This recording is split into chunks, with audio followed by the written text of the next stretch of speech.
I call to order the City Council successor agency to the Redevelopment Agency Housing Authority regular meeting, August 26, 2019, 7 p.m. Please stand and join me for the Pledge of Allegiance. I pledge of allegiance to the flag of the United States of America and the republic for which it stands, one nation, under God, indivisible, with liberty and justice for all.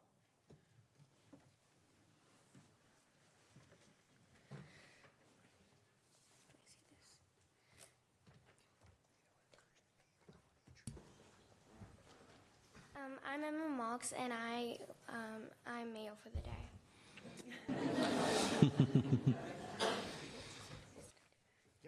Okay. Does the council have any changes? Does the staff have any changes? No changes to the agenda this evening, Madam Mayor. Madam Mayor, I have a comment. We weren't able to complete the closed session at the special meeting, so that is going to continue to be convened after the regular meeting is over. Okay. Mr. Attorney, do you have anything to report? There's no report from closed session. I guess I just made it a second ago. Greg has a tendency to jump the gun sometimes. You got to watch him. Okay.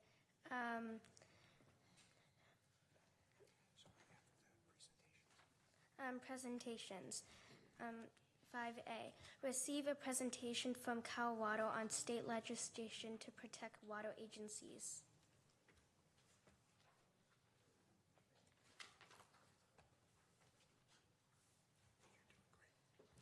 Thank you, Madam Mayor, members of the council. Good evening. Thank you for having us.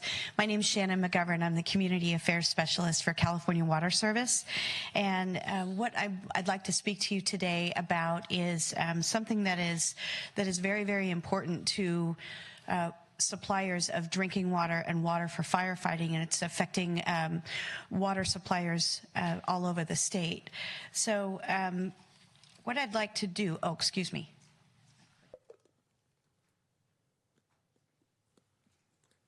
So what I'd like to do first is speak a little bit about what the term inverse condemnation means, and there's one of the actual definitions of that. But essentially it means that if the government takes private property, it's incumbent upon them to compensate the property owner. That also applies to damage. If the government damages your property, they are also obliged to compensate the property owner. But in California, the language is such that it also applies to utilities, and it makes no distinction between privately owned companies or municipal companies or even special districts.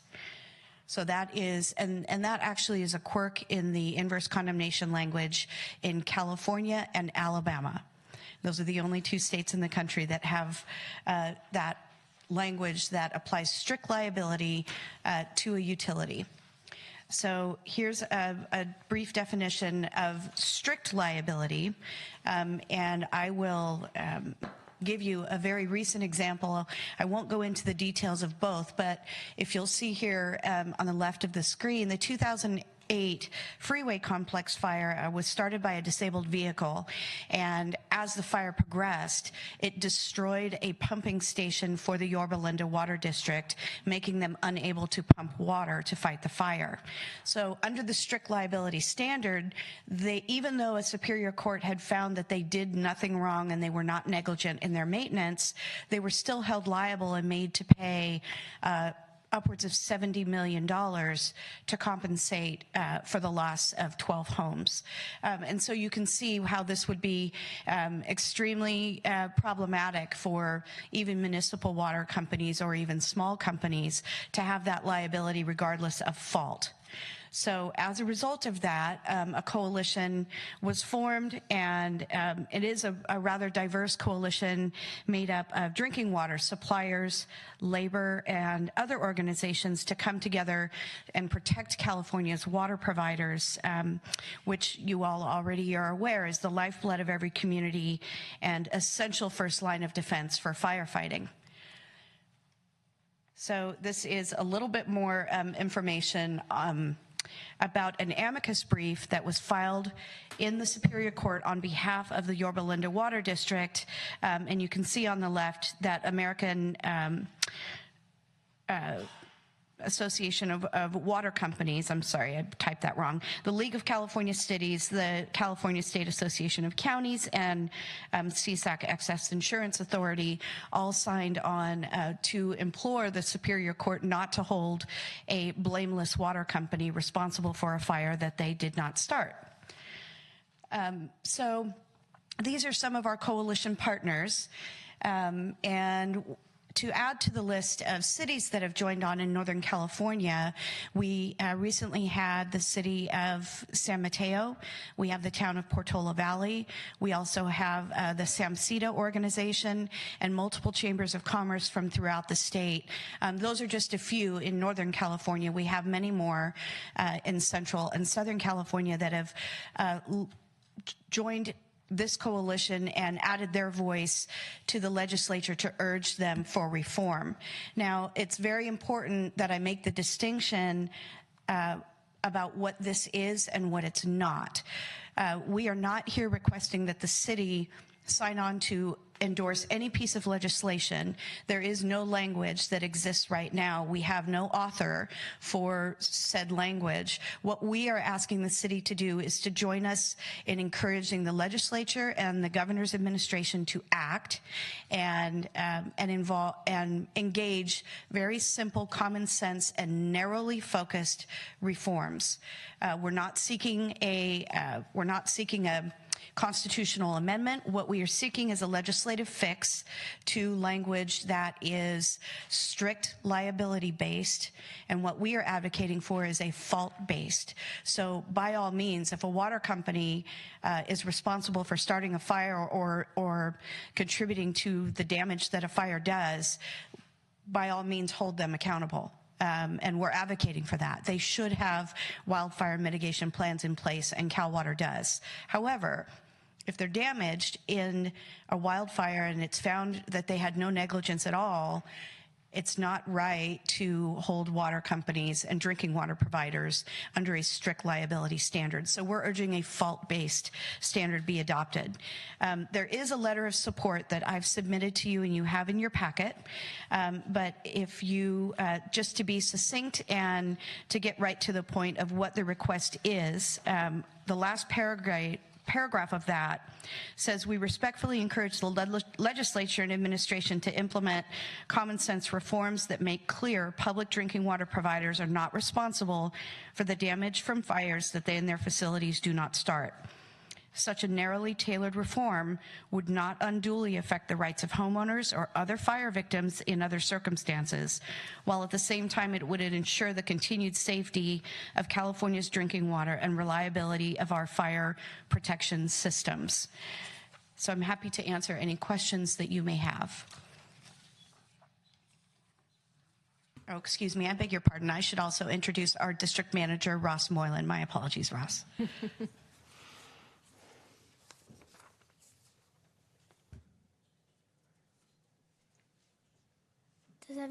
Does anybody have any questions?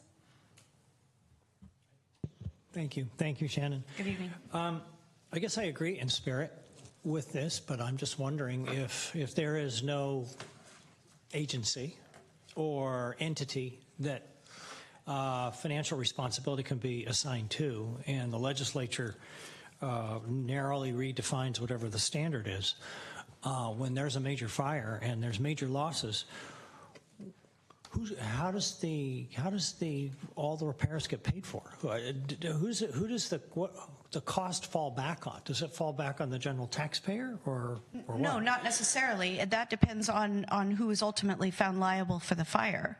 But the only thing that we're saying, we're not trying to immunize ourselves or shirk responsibility for any damage that we are responsible for. And then also, it's important to note, I think that there is a fund that's being established right now for wildfire utilities to draw from to pay the damages that their utility caused. But and that legislation has already been signed into law. So in order for a utility, including ones like ours, if we are found responsible to be able to tap into that money to compensate victims, they have to prove that they have robust wildfire mitigation plans in place. And so that actually is already in the works, and that's already in place. So essentially, though, what's happening now is that victims of the fire are suing other victims of the fire. And so, you know, it's actually making our communities, in terms of water and fire suppression, less safe and not more, because of the strict liability standard that we exist under currently. All right. Thank you. You're welcome.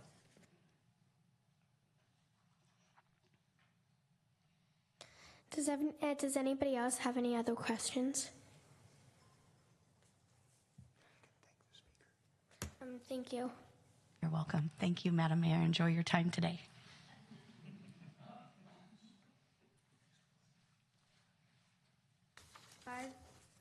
5B, receive a presentation from Sequoia Health Center District on Sequoia Strong and online directory from district residents.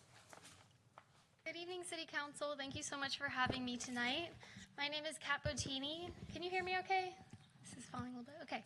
My name is Kat Bottini, and I'm here from the Sequoia Healthcare District. We also have our CEO, Pamela Kurtzman, here.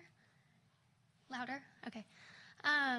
So thank you so much for having us. We're so excited to share with you our new program called Sequoia Strong, which is your free personal resource guide to healthy living for all ages in our community. In case you're not familiar with the Sequoia Healthcare District, we are a public agency, and we function much like a school or a water district, but our mandate is health. And so we are funded by property taxes, and those dollars go back into the community to fund health and wellness services. The district ranges from Menlo Park up to parts of Foster City and up through Portola Valley and Woodside. Back in 2016, you might be familiar, we launched a program called 70 Strong, and it was the community's first local comprehensive directory for older adults. What made it different was that it combined both the basic needs and enrichment activities like social groups, fitness classes, the fun, good stuff. And so it was really a one-stop shop for older adults, and it had tremendous success. It received thousands of website hits per month. And so because this directory was so successful, among the most popular searches on the directory you might like to know were social groups, fitness classes, transportation, and housing. And so because the directory was so successful and because we've received so much feedback from the community that a resource like this would be really helpful for people of all ages, we've now completely rebranded and redesigned the website. And so we're now Sequoia Strong, and it's a directory for healthy living for everyone. And so when you navigate to sequoiastrong.org, all resources on the directory are personally recommended by the Sequoia Healthcare District for district residents. And most services are free and low cost and include our nonprofit organizations in the area. So once you go to the website, I'm going to give you a little preview and feel free to visit it. You can now choose your age group. So you could choose from children, teens, and adults, which are coming soon in October. And right now, adults 50 plus resources are live. And so once you click on adults 50 plus, you'll be able to search for what you're looking for, or you can choose from categories. So for adults 50 plus, we have health services, we have community support, which includes your mental and emotional wellness services, we have fitness and sports.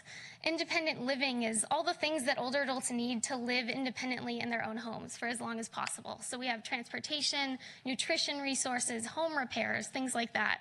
And then we also have social engagement, which is volunteer opportunities, social groups, creative classes, things for people to get involved in the community. So let's say that we click on social engagement. You can, again, search for what you're looking for, or you can choose from more categories. So let's say that we clicked on community activity centers. You'll then come up with a list, and then you can select your city, the city of San Carlos, and then you'll see the San Carlos Adult Community Center that you can then click on and learn more about it. We have photos and reviews from participants. So in addition to the resources in the directory, we also feature seasonal highlights, so things that people can get involved in every season. So right now for summer, we were featuring some gardening activities and some swim lessons. And then we also feature activities and services of the month. So we're really partnering with all the organizations, the nonprofits in the area, to help feature their services and their activities and the new things that they're providing every month. We also provide a list of phone numbers for people who might need a little bit more support, either on the phone or in person. And then we also feature a blog, and we have interesting topics like what you need to know about e-cigarettes. That's a big topic right now for parents. And also how to boost your brain power. And as we move forward with blogs, we're really going to use these to feature our community resources and activities to get people excited about participating and getting involved. We also feature community events. So we're working really closely with our cities and parks and rec departments to feature the amazing things that you have going on in your city. And so we feature family-friendly events such as San Carlos Music in the Park and the City of San Carlos Public Safety Fair. For adults 50 plus, we work really closely with our adult activity centers and the villages. And for parents and teens, we work with parent education resources to make that easier for people to find. And so with this program, we're really aligning with all of our community partners, and we're bringing community services, activities, and events together in one place so that it's easy for our residents to access them and to get involved. And we're getting the word out, so anything that you can do to assist us and to let us know how we can better serve you, because we're of service to promote the activities in San Carlos. So thank you. Any questions? Does anybody have any questions? Thank you, Madam Mayor. Ron was in the way. I couldn't see you there. So thank you for that. It's a great presentation. And I just was curious sort of what you're sort of looking to kind of push this out from a marketing standpoint. I'd be curious if there's things we can do from the city to sort of include a link to this or something as well. Absolutely. So far we've been featured in the Daily Journal and the Daily Post. And so right now we've been mostly marketing to the adults 50 plus population. So once those other sections are released in October, then we can go more crazy with our marketing. So we're going to have a social media spread going out. So if you could share our social media posts and vice versa, always try to tag your events and kind of help you to promote your events. So if you could help us to promote the directory, then the residents can help find your resources as well. Great, thank you. Does anybody else have any questions? I have a couple questions, Madam Mayor. I have a general question and then a specific question. My general question, can you remind us which cities are part of Sequoia Healthcare District? Yes, and I can go back to the slide. So we range from Menlo Park up to parts of Foster City, and then up through Portola Valley and Woodside. And we just don't include the coast or East Palo Alto. On that, hi. The parts of Foster City, it's about a third of Foster City, and it's really kind of the southern part of Foster City. And then there's east of 101 is not in our boundaries either. And then you might see Half Moon Bay here and there. It's really like the water. So, I mean, these districts were formed in 1946 when it was very different here. If you can imagine, we didn't have the people living here. And so East Palo Alto wasn't even a place when this was built, so or when the geography was defined. So while I've got the mic real quick, I also just want to invite you all. On October 17th, we're going to have a big grants reception. And this year, we're opening it up to our city council members from all the 7 different cities and our community leaders. And it features, we'll have 70 different nonprofits that we fund in one place, sharing information and resources. And you'll be getting an email from me personally inviting you this week. Trying to get to it. And I'll hand it back to Kat. Okay, great. Thank you. That's very helpful. And then how can people submit events or volunteer opportunities? What is the process for? Absolutely. So you could just go to the website, sequoiastrong.org, and at the top you can drop down to About and Staff, and then you'll see my contact info on there, and anybody can submit it to me, and then we can get it posted for you. Great, thank you. And just to note as well with the cities, on the directory we do post things in our neighboring cities because we're assuming that our district residents are going to access services there. Laura, I think you have a question. Thank you, Madam Marks, or Mayor Marks, Mayor Madam Marks. Yeah. I just wanted to congratulate you on this. When I saw it come through, I was really excited about the program. In fact, I just spent the weekend helping a family member was trying to identify some resources and try to figure out how to build that bridge so that they can stay healthy and happy and comfortable and all that kind of great stuff. So it's just amazing that not only do you have this resource and you've kind of started with the seasoned population, but now that you're going more broadly, which is, I think it's tremendous. So thank you very much. Absolutely. Thank you so much. Does anybody else have any questions? Thank you. Thank you very much.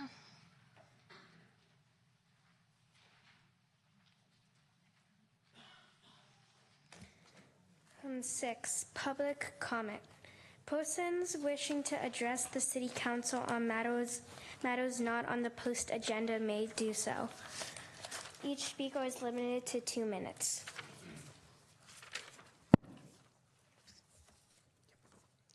Mark Lemon.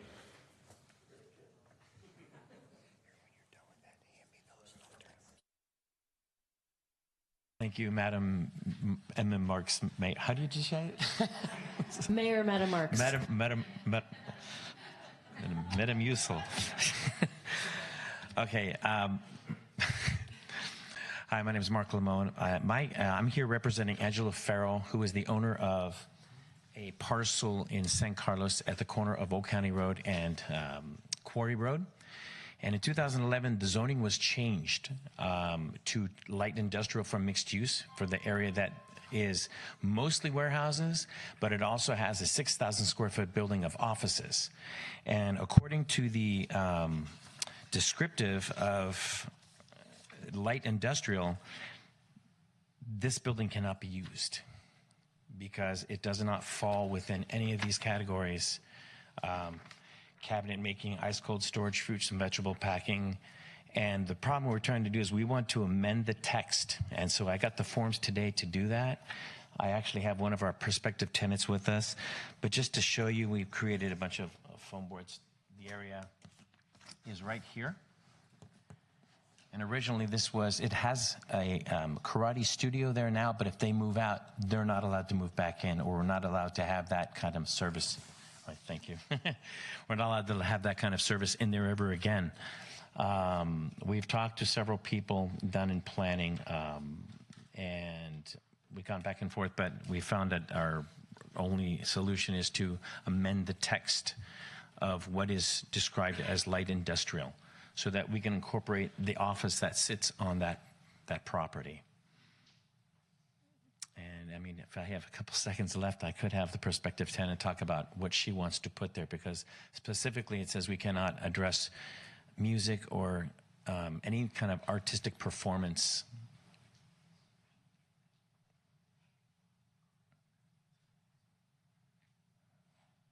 Madam Mayor.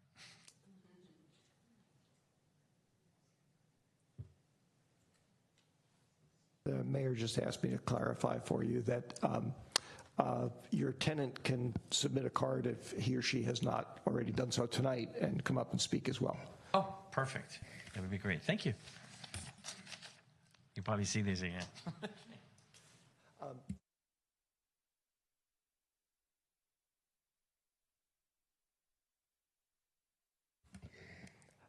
No, that's okay. The mayor's asked me to see if the council has any problem with referring this issue to staff, which is what we typically do in this kind of thing. No, I think that's Anybody fine. have- That'd be good. Okay. We will refer the issue to staff. Thank you. That's a little bit out.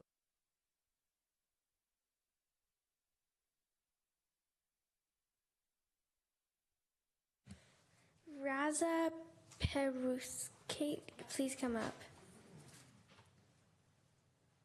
Hello, so I'm a resident of San Carlos. I'm Raza, and after me will very briefly also speak my mom. She also signed up, and I'm here because I really care about animals, and many of us have pets at home, and we love our cats and dogs, and if we could really help other animals too, I'm sure we all would. And there are cows and pigs who suffer tremendously on farms, and it brings me great sadness knowing how much they suffer, and that they're just like our cats and dogs, and they're being brutally murdered. However, I believe that all of us have compassion in our hearts, and if I could really change the system and help animals, we would do it. And I think that we often feel powerless because we don't know how to make this huge change in the world.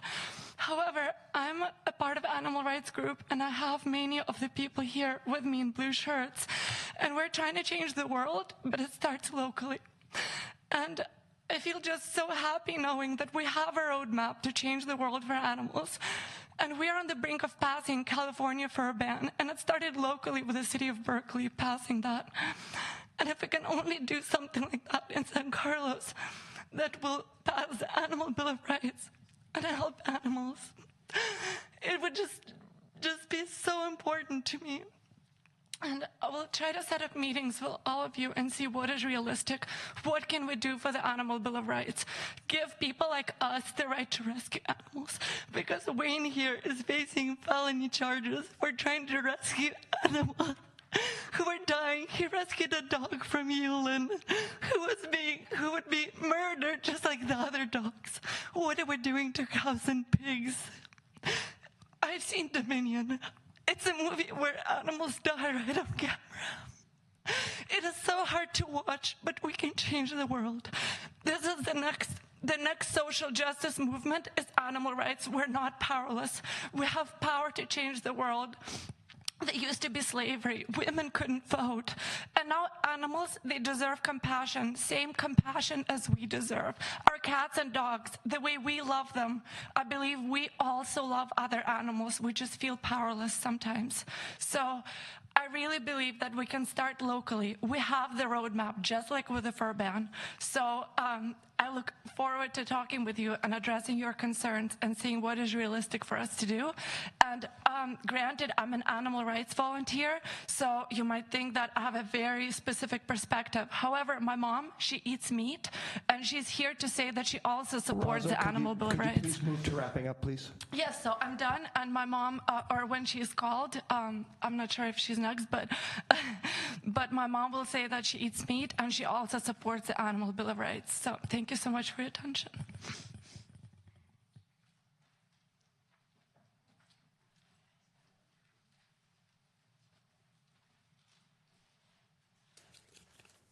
Olga Pedriston, please come up.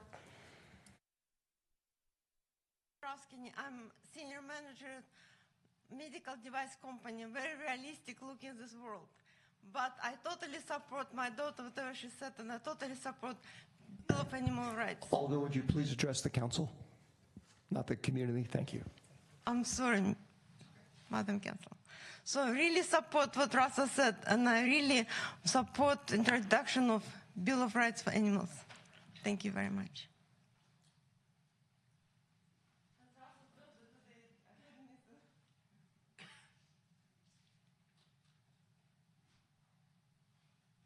David Britton, please come up.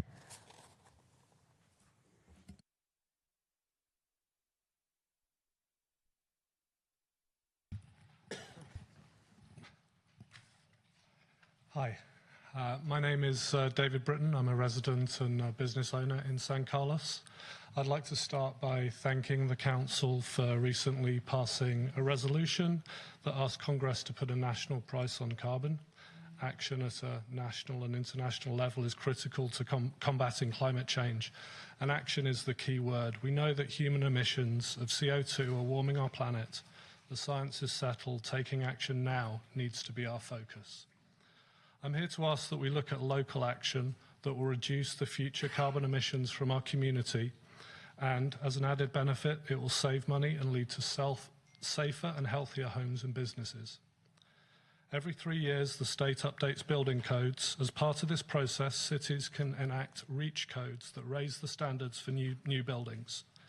PCE and the county have invested in drawing up sample REACH codes, promoting electrification, and offer a $10,000 grant to support the process. These codes either incentivize or mandate new buildings to use electric heat, which is lower carbon now and will be 100% carbon-free in 2021. San Mateo has already passed REACH codes last week. Menlo Park is debating even more stringent codes than San Mateo tonight. 7 other cities on the peninsula have committed to bring plans to their council. San Carlos is currently missing from that list. I'd ask that the council reconsider this and look at implementing REACH codes for electrification of new construction. We don't have time to delay in taking action. Not passing these codes locks in emissions for these new buildings for at least a decade more to come, as retrofitting is a lot more expensive. Thank you.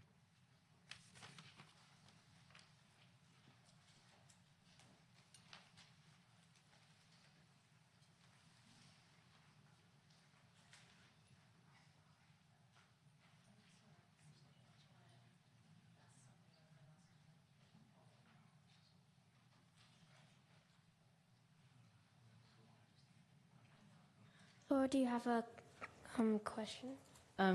Yeah, so in previous council meetings, Mark, sometimes when we get a request to have a conversation about something, we bring it up further in the agenda. And I'm just wondering if there would be openness to entertaining David Britton's request that we talk about REACH codes at an upcoming agenda. So my request would be to put that topic on the agenda, to talk about putting it on the agenda, I guess is the process that we're using now. Is that? Mayor, may I step in for a second? You mind if I respond to it? Yeah. Thank you, Madam Mayor. Laura, my sense is, I think, certainly it's open to do it, but I thought the process that we had defined was that a council member, yourself or somebody else, would submit it to be on item, the agenda setting item at the next meeting. I think that's what we talked about at the offsite meeting. Okay, that's fine. Yeah. No, it's a good point of clarification. So, thank you, Madam Mayor.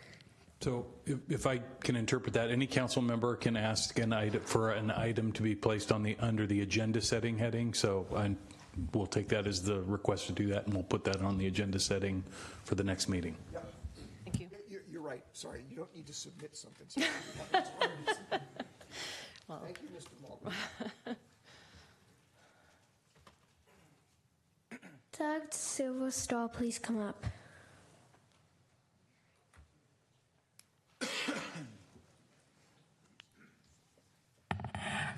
Council members, my name is Doug Silverstein. I'm a 25-year Burlingame resident and San Mateo County nonprofit leader in the area of environment and sustainability.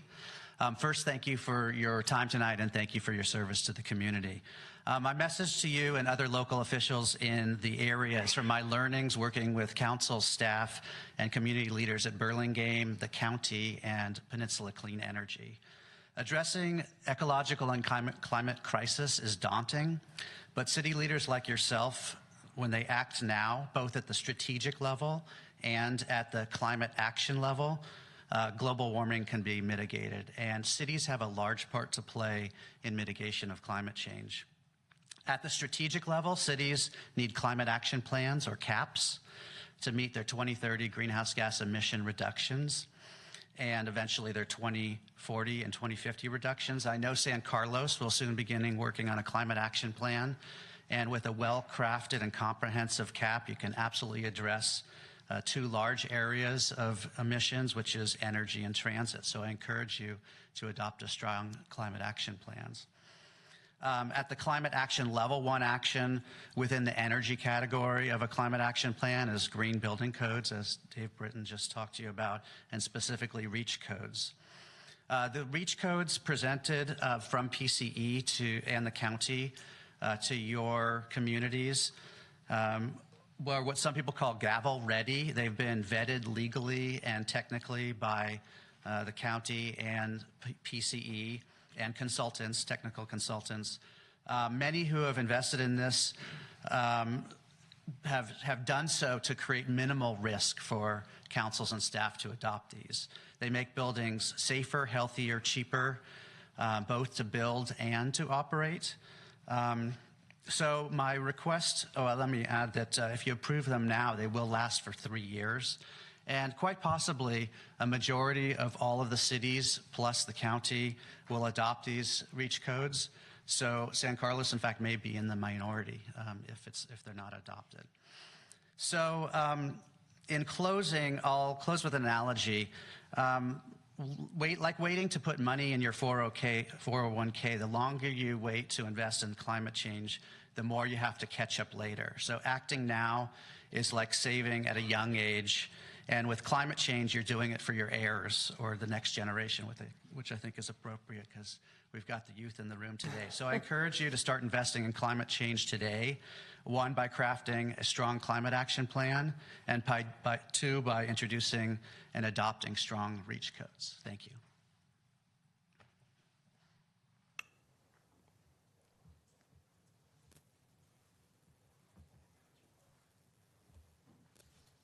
Diane Bailey, please come up.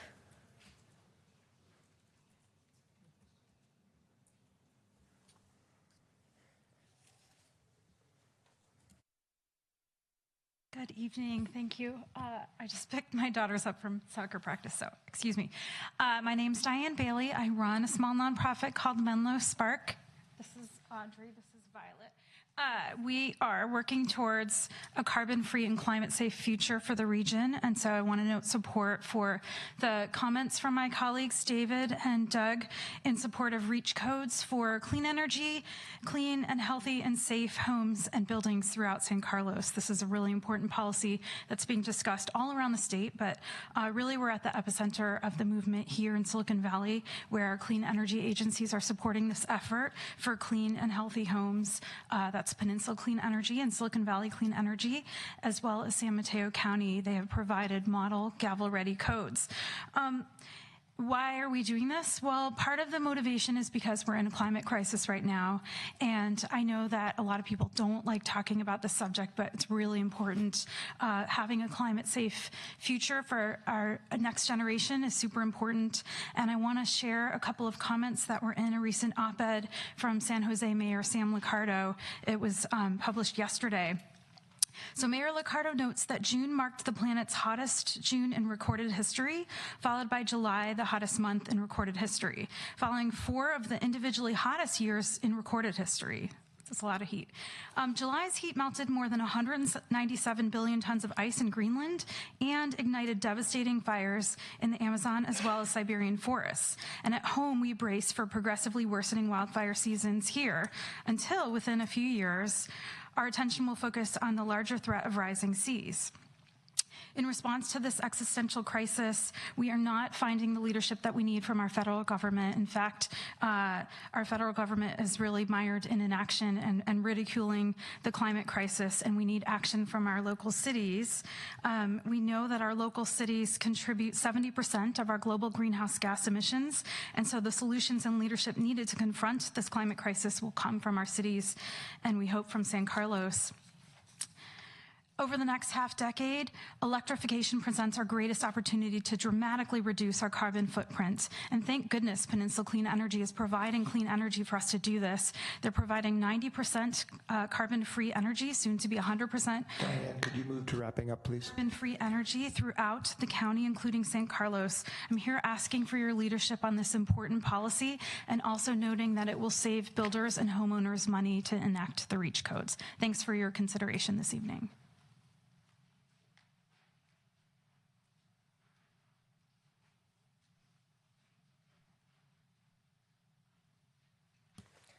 Catherine Wang, please come up.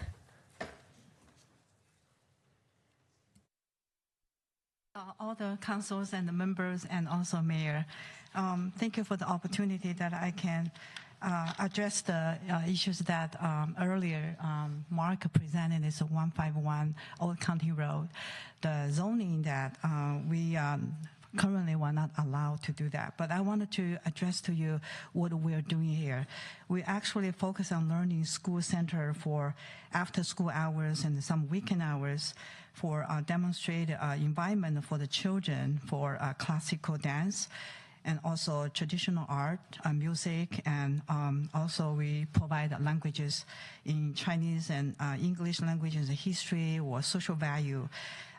We do sometimes rehearsal and theater performing art. We also will bring the children to visit the community and San Carlos City's hospitals, the senior centers perform during the holidays. And also we present the San Carlos to join performing art competition in the national and also in the near Northern California. In the summertime, we will have exchange students from different cultural countries to exchange the program. And also we're going to create a learning better environment. And also our intention in doing that is because we want to pull all the kids from lonely or lost in the play phone or even from the street to in the environment with a happy and joy, and also shine their potential and also the teamwork, confidence, bring them dream back, elevate them to the next level. And why San Carlos? Why 151 Old County Road? Because for myself, I've been trained over 500 leadership in financial industry, and we have quite a few people from San Carlos that did a very good job for financial education. And we wanted to bring that for the children in San Carlos City. And the second thing is we're looking for many years for better locations. And 4 years after we found 151 Old County Road is the best, meeting our mission and structure, everything in the environment, neighborhood, everything for our school program. So we were very committed to using, if we can, to committed for the multicultural and multi-art traditional for San Carlos, and we need support. Would you move towards wrapping up, please? And also, the last thing is we have a very solid credential for, we have experienced principal and also teachers, talented. So we are very confident that we can build a very strong, cultural, traditional art school program. Thank you so much. I appreciate it. And also, there was only one school right here for dance, so we can combine with a very multicultural in the school for San Carlos. Thank you. Is there anybody that wants to speak that's not on the agenda?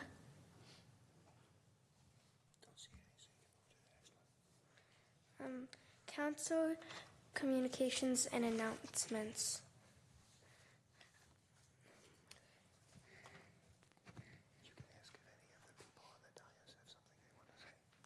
Does anybody want have anything that they want to say?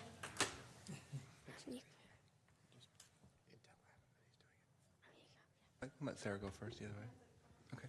Wait a minute. The chair gets to pick who goes first. Well, the mayor pointed to me first, so but she gets to decide. So who do you want to go first? There you go. That was a good choice. It's okay. It's okay. No, after you. She called on you. Okay. Thank you, Madam Mayor. I just wanted to report that over our summer recess, I had a chance to meet with staff from Build Up San Mateo County's children. For those of you who don't know, Build Up is an initiative that is designed to grow and improve the supply of childcare and preschool facilities in San Mateo County. It has several partners and advisors, including First Five and Four Cs Child Care Coordinating Council of San Mateo County. I just wanted to share that I learned during the meeting that there was a study done in 2016 that found that the county needs almost 20,000 new childcare spaces for children ages 0 to 12. And in 2015, the shortage of childcare spaces in San Carlos alone totaled 637 spaces, which means only 57% of the demand in our city was met. So I wanted to share those numbers. They're obviously a few years old, and I'm sure the number has continued to grow. But it was a really productive meeting, and I enjoyed learning more from them and hearing about their efforts to work throughout the county to build up our child care facilities. Laura, do you have something to say? Yes, thank you, marvelous Madam Mayor Marks, for the opportunity. So just a few things. I wanted to just mention that Peninsula Clean Energy, I am the representative for San Carlos on that, and Sarah serves as the alternate. They're going to have an electric vehicle test drive coming up in Redwood City on September 10th from 10 a.m. to 3 p.m. at Winslow and Hamilton, so that would be a great opportunity if anybody's interested in that. In addition, they also have a partnership with Peninsula Family offering $4,000 incentive for a purchase of a used electric vehicle. Coastal Cleanup Day is going to be happening on Saturday, September 21st from 9 a.m. to 12 p.m. You can find out more information at smchealth.org/CCD. The other couple other items are that there's going to be a special screening this Friday night. Not this Friday night, September 6th, I apologize, at sundown about 7:30 at Burton Park for a free movie and free popcorn of the showing of Love, Simon that the Parks and Rec and Culture Commission and staff are putting on. PG-13, free movie and free popcorn, so that's pretty cool. And then I also wanted to acknowledge Women's Equality Day. Today marks the day in history where in 1920 women were granted the right to vote, and I think it's very fitting that we have a magnificent, marvelous Madam Mayor Mark serving with us this evening. So.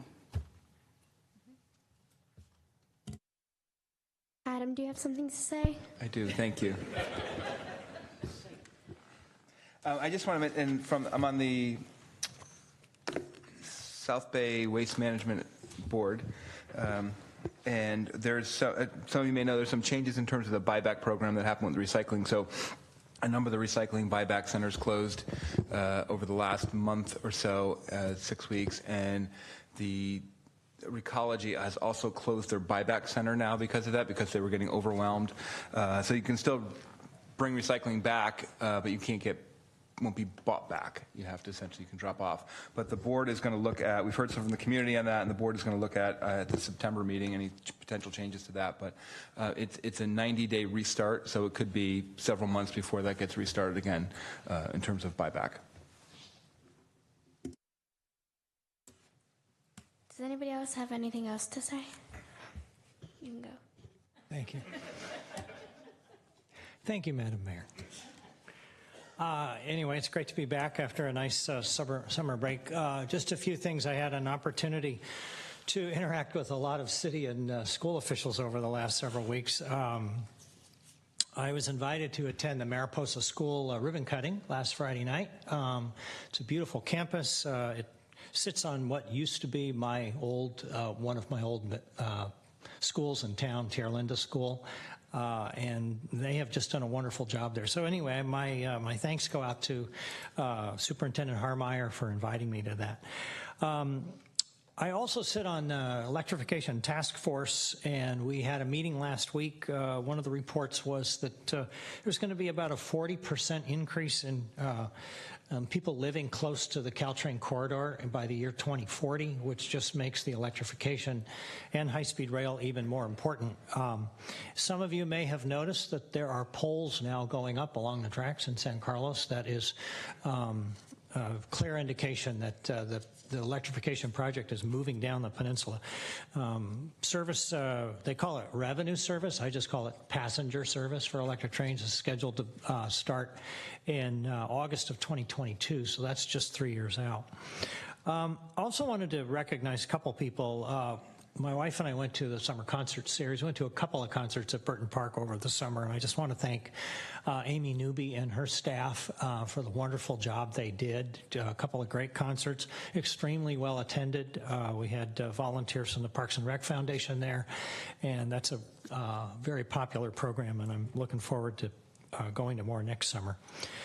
Also want to thank our Public Works Director, Steve Machida. I had a couple things with residents that came to my attention that I forwarded on to him, and he and his staff just got right on them. One was something simple as fixing a traffic light at one of our intersections, and some people may think that's not a big thing, but it is a big thing to people who get up at 5:30 in the morning and sit there when there's no cars. Anyway, they fixed it, and my friend and neighbor is very happy about that. And a couple other things. I want to also thank Chief Dury and the entire San Mateo County Sheriff's Department. We had occasion to use their services recently, and we are really lucky to have the Sheriff's Department operating our police services in town. They are extremely professional and efficient, and I couldn't be more grateful for what they've been able to do for us. And finally, I can't fail to recognize certain former council members that I always take advantage of whenever I can. I had lunch last week with Don Eaton and Mike King, two former mayors and longtime council members, and their help and advice is always appreciated. And I encourage my fellow council members, whenever you can, reach out to these gentlemen. They're just a wealth of knowledge, and I have a lot of respect for them, and I thank them both. And we all paid for our own lunch. Adam, do you have something else Sorry, to say? I had one more thing. Since everyone's making announcements, I was going to do one more. I just want to announce, too, that we've got a new event coming up on September 8th, which is going to be the first, hopefully, annual San Carlos Block Party from 4 to 8 p.m. The 600 and 700 blocks of Laurel will be closed down. We'll have tables in the street. There'll be beer and wine sales, music, a kids' fun zone, and takeout specials from the restaurant. So kind of an end of summer block party that I encourage you all to attend. It's going to be on that Sunday from 4 to 8 after the farmers market and the safety fair.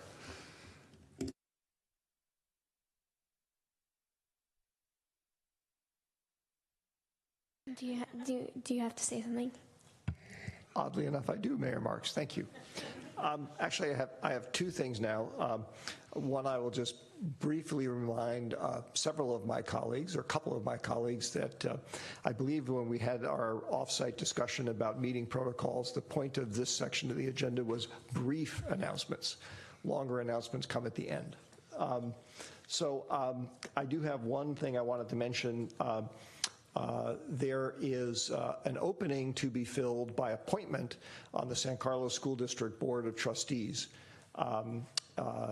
And they haven't finalized exactly all of their plans about how they're going to do that, but the finalization will take place for the process on September 12th. But anybody who has any interest in potentially serving on the San Carlos School Board, which I have fond memories of, having done it myself for 10 years. I would definitely encourage you to take advantage of some of the outreach and educational meetings and meet with people and perhaps throw your hat in the ring. So there is an opening, and you won't even have to go through an election. You just have to get an appointment.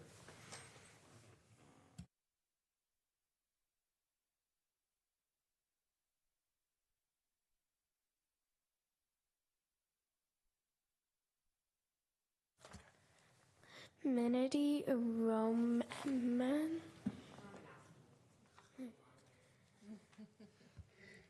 I just want to mention for the benefit of the audience that Mayor Marks is having probably one of the most spectacularly different mayor for a day experiences here.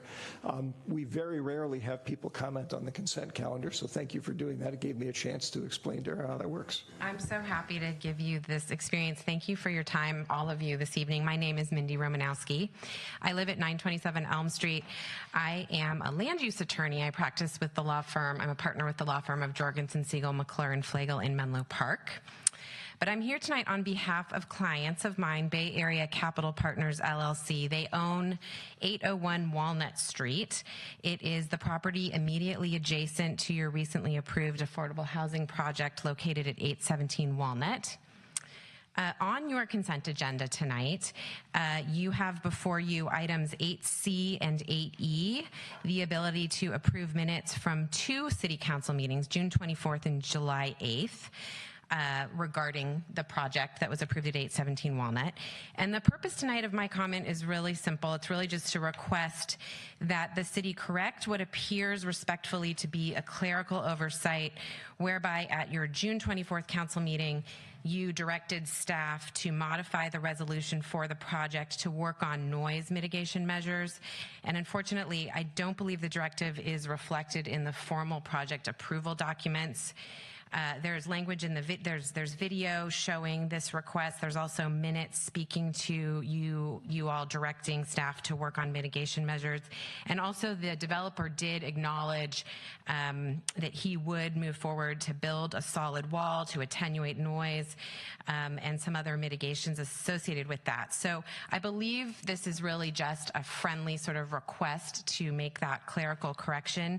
I did submit a letter to Greg Rubens, the city attorney, as well as a peer review report we did of the noise study. Both of them speak to these mitigations, and I'm going to leave them here with the clerk for you this evening.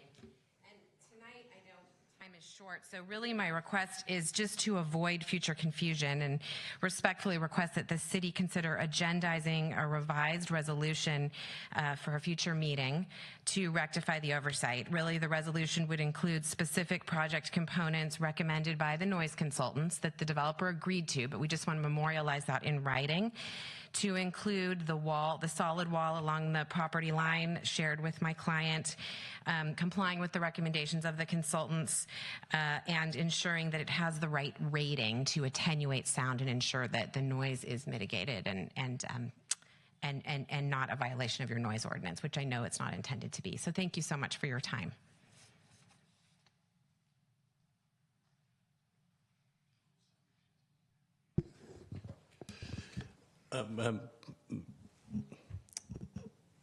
Madam Mayor, I have a recommendation on how to approach this. I think we could just remove from the tonight's consent calendar the minutes, item 8B, excuse me, 8C and 8E, which are the minutes from the 2 meetings, and then I can discuss with staff whether or not the minutes should be changed or would need to be changed, and then also address the question about whether or not we have a way or a path to bring forward the changes to the resolution that are being requested since the project's already been approved and the time to appeal is over.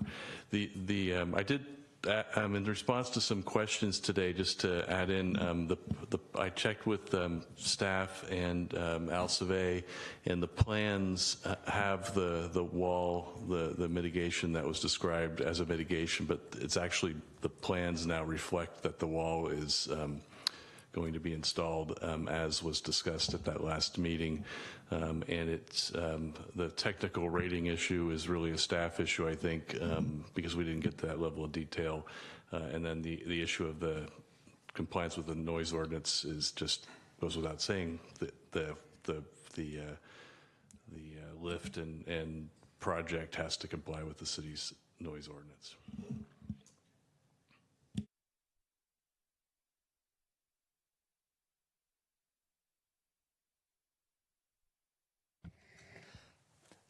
Mayor Marks has asked me just to, since, as I mentioned before, we have an unusually complex meeting tonight. Consent calendar items are normally adopted en masse by the council without discussion, but council members can ask to have one or more items removed for separate consideration. Is there anybody who would like to remove an item, one or more items for separate consideration? I'd like to move items 8C and 8E for per the city attorney's recommendation for consideration at a later meeting. Is there anything else? I actually am going to ask that we pull item 8F and deal with it separately tonight at a subsequent point in the meeting. With that, Mayor Marks, you should call for a motion on items 8A, B, D, and G through M. What? No, they don't make us read all of them. That would take forever. So you just the letters, just the.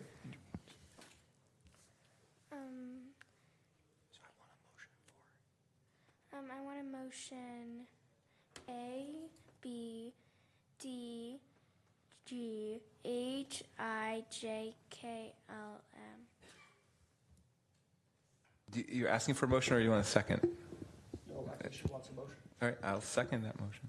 Oh, she wants a motion. Sorry, I'm sorry. I will move to approve consent calendar items A, B, D, G through L, and M. Second. Can we ask that you read the ordinance? Yes. And item M, adopting ordinance number 1550, an ordinance of the City Council of the City of San Carlos amending Municipal Code Chapter 18.16, affordable housing programs to require rental residential multifamily builders to build below market rate units, eliminate the below market rate in lieu fee alternative, and make other conforming amendments. Second.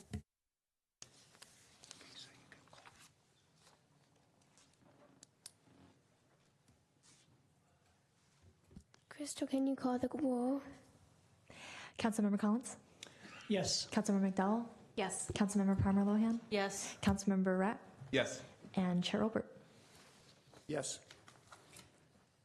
All right. Well, that had to be one of the most impressively different mayor for a day meetings that I've ever seen, and you did great. I really appreciate the fact that you not only studied all the stuff ahead of time, but adjusted to everything on the fly. That is really awesome. Thank you. So, thank you.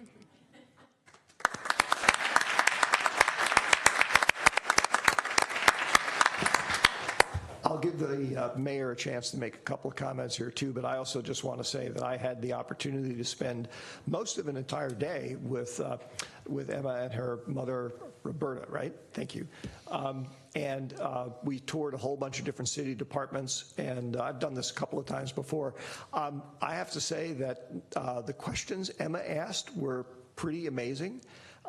And on top of that, as I told you at the end of the day, and you asked me how I thought the day had gone, I said, well, I actually learned a whole bunch of things that I didn't know before, and I thought I knew everything there was to know about this place. So I really appreciate you doing that. And again, congratulations on this, and have a great year at school. And I actually have a personal favor, if you don't mind. Can we take a picture with you down in front of the dais, all of us?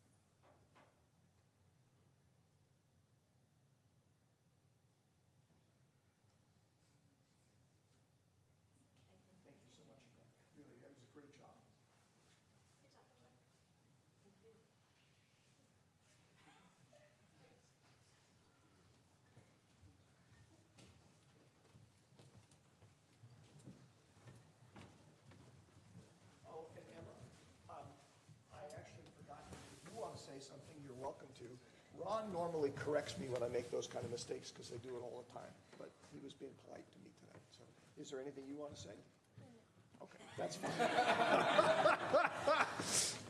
People appreciate honesty in a politician, just remember that.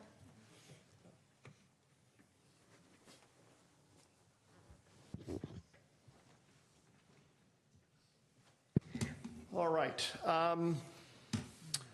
Let's see. If my colleagues are okay with this, since there's just one item, as I understand it, pulled off the consent calendar for action tonight, the other items are going to be at a subsequent meeting. Does anybody have an objection if we deal with item 8F right now? Okay.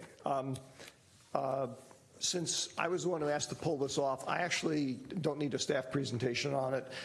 The issue I wanted to mention is I noticed when I was reviewing the proposed changes to the investment policy that a number of constraints as to how concentrated the portfolio could be in certain things, certain types of investments were being removed, which I talked to Rebecca Mendenhall about, and what we are adopting here tonight is consistent with what the California Investment, I don't remember what the acronym is, but experts up in Sacramento who decide this stuff for cities recommend that we do. So I actually am not going to have a problem voting for it, but I would really appreciate it if staff could find out the why behind why they eliminated the constraints.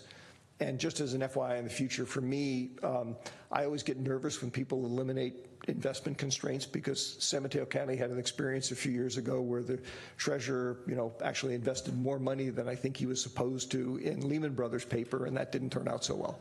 So that just makes me nervous. I'm sure there's a good reason for it, but I'd like to know what the answer is.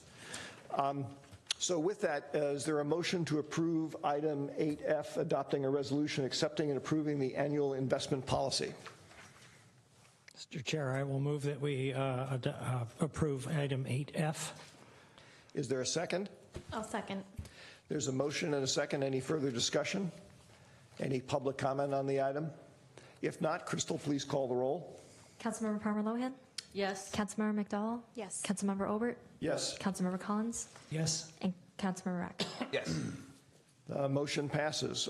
We move on to item 9A, consideration of agendizing a discussion on development, this is 9A, agenda setting, where we decide what items that have been proposed we will act on future. Did we decide we're going to do those one by one? I guess we must have. Yeah. All right, so 9A, the first proposed agenda setting item is consideration of agendizing a discussion on development impact fees associated with opening a child care facility. We do have one public comment that somebody would like to make on this. If my colleagues are okay with it, I thought we would allow that to be done before we vote on the item. Is that okay? Yes. Navin Chu?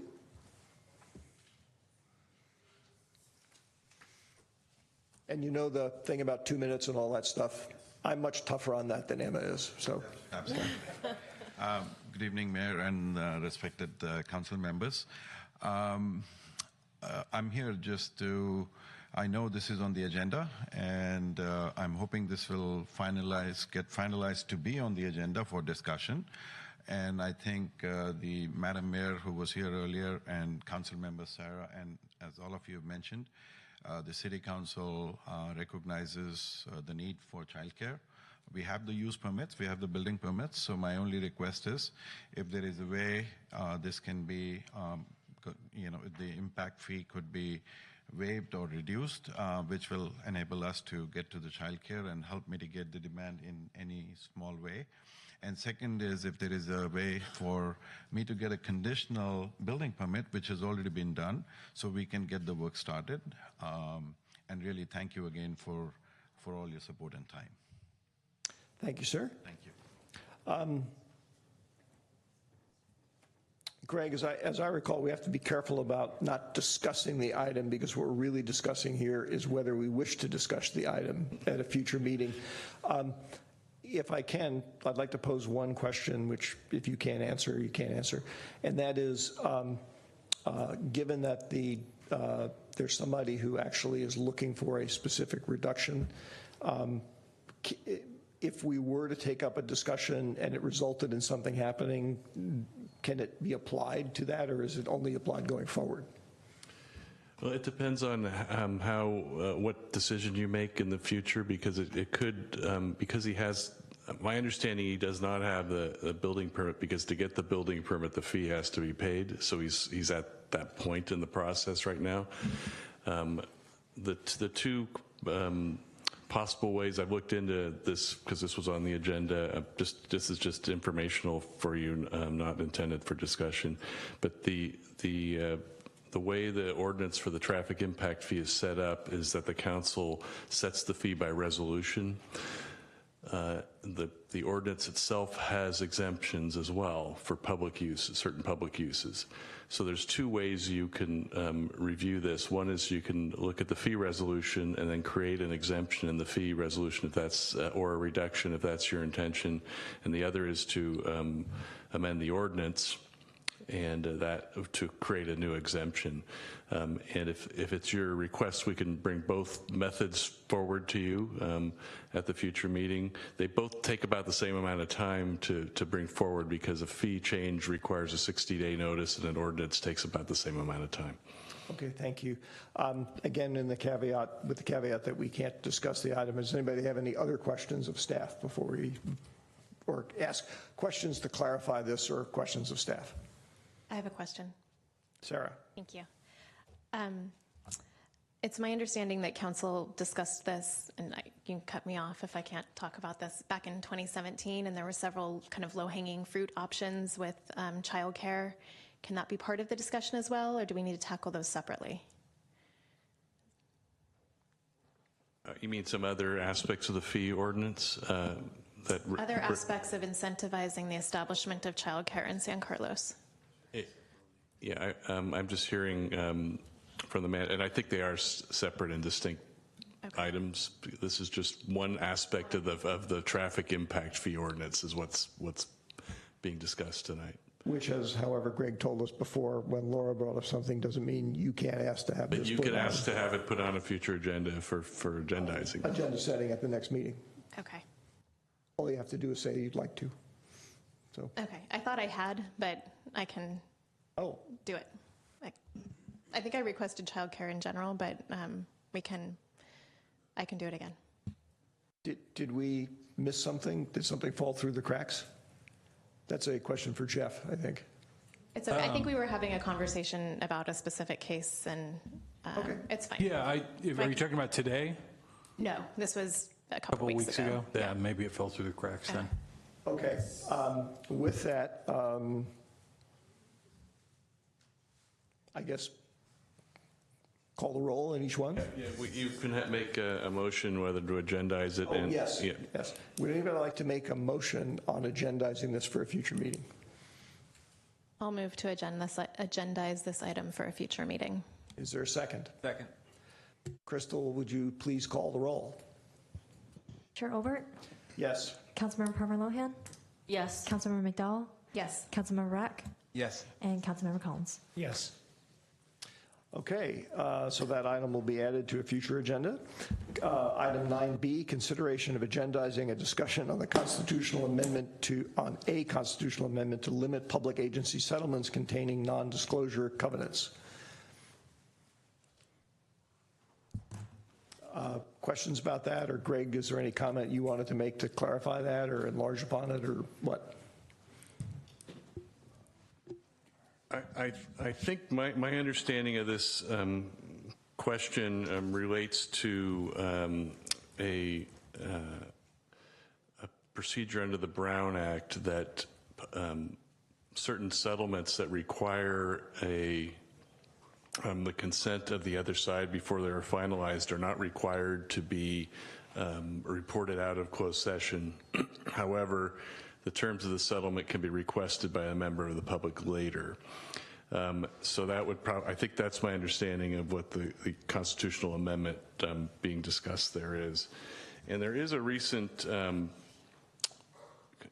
change in the code that addresses part of that issue, and it's at Code of Civil Procedure, Section 1001, that deals with settlements that are the subject of actual litigation. So the subject matter you would be talking about is something a little broader than the current law, which just took effect January 1st of 2019. Are there any other questions of staff or about the item before we decide whether or not to put it on a future agenda?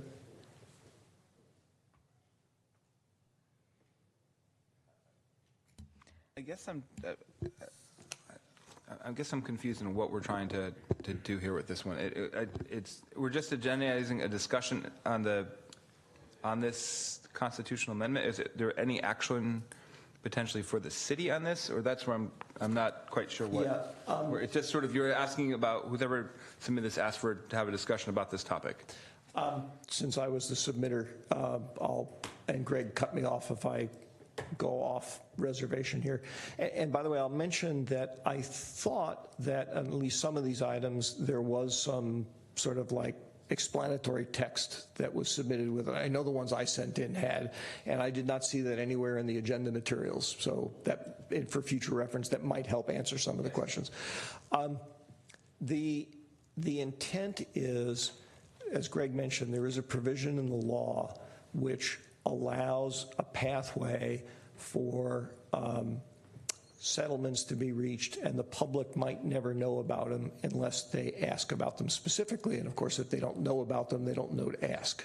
Okay, and so the notion would be to basically say that for anything above, it would be to send a letter to our representatives saying we would like a change to the Constitution made so that public agencies in California are prohibited from entering into such arrangements when the dollar amounts at stake are more than trivial. You know, pick some number, $10,000, $20,000, whatever the number is. That was the, I think that's the best way I can explain it without actually having the discussion. I understand. So is there anybody any other questions, or is there anybody? Question. Yes. This is a constitutional amendment to the state constitution? Yes, it would be, and remember, we can't initiate those. It would be for the council to authorize or direct staff or the mayor to send a letter to Jerry Hill and to Kevin Mullen saying we would like them to submit something like this, because they're the only ones as members of the legislature who can do that. Thank you. So is there a motion to add this discussion to a future agenda? Seeing none, then I think that one dies, and we will pass on to the next one. Consideration of agendizing a presentation on the San Mateo County Airport's voluntary noise abatement program. Questions of staff or of the initiator? Or if somebody just wants to make a motion saying, I think we ought to put it on the agenda? I'd like to make a motion that we agendize a presentation on the San Mateo County Airport's voluntary noise abatement program. Is there a second? Second. Crystal, would you call the roll, please? Councilmember McDowell? Yes. Councilmember Rack? Yes. Councilmember Collins? Yes. Chair Olbert? Yes. And Councilmember Palmer Lohan? Yes. Laura, your light's on. Did I not give you a chance? Oh. I don't know where that came from. That's okay. Last item, consideration of agendizing a discussion on setting a minimum wage in San Carlos. I think that one's actually straight enough forward that people probably don't have too many questions about it. But if you have, ask. If not, if there's somebody who'd like to make a motion. I'll make a motion. I'd move to add consideration of agendizing a discussion on setting a minimum wage in San Carlos Second. to the agenda. Thanks. Second. Sorry. There's a motion and a second. Crystal, would you call the roll, please? Councilmember Rack? Yes. Chair Olbert? Yes. Councilmember Palmer Lohan? Yes. Councilmember Collins? Yes. And Councilmember McDowell? Yes. Good. For the benefit of the public watching us or listening to us here, you probably are scratching your head going, why in the world are they spending all that time talking about what they're going to talk about rather than actually talking about it? The reason for that is because there have been some recent court cases that have sort of tightened up the rules by which things actually get put on the agenda. And in addition, we have always had to be careful when somebody would sort of informally propose putting something on an agenda. Frequently, the discussions would end up wandering into talking about the item rather than talking about whether we wanted to talk about it. So we've adopted as an experiment this more formal approach.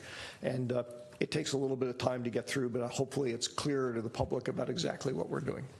And compliant with the law, which is always a good thing to do. So we'll move on to item 10A, discuss and provide direction on updates to commissions. Okay. Good evening, Chair and Council. It's Crystal Moy, your City Clerk. The City currently has 9 commissions, committees, and boards, as shown on this slide here, whose members are appointed by the City Council. At your June 10th and 12th meeting, you held a study session on updates to these groups, and based on those discussions, staff has some recommended changes that I'll be outlining tonight. No action will be needed on those items tonight. These changes would require an update to the Commission Handbook as well as the Municipal Code, so I'll be bringing those to you at a future meeting. So the first recommendation is to update the recruitment process to more of a pool approach.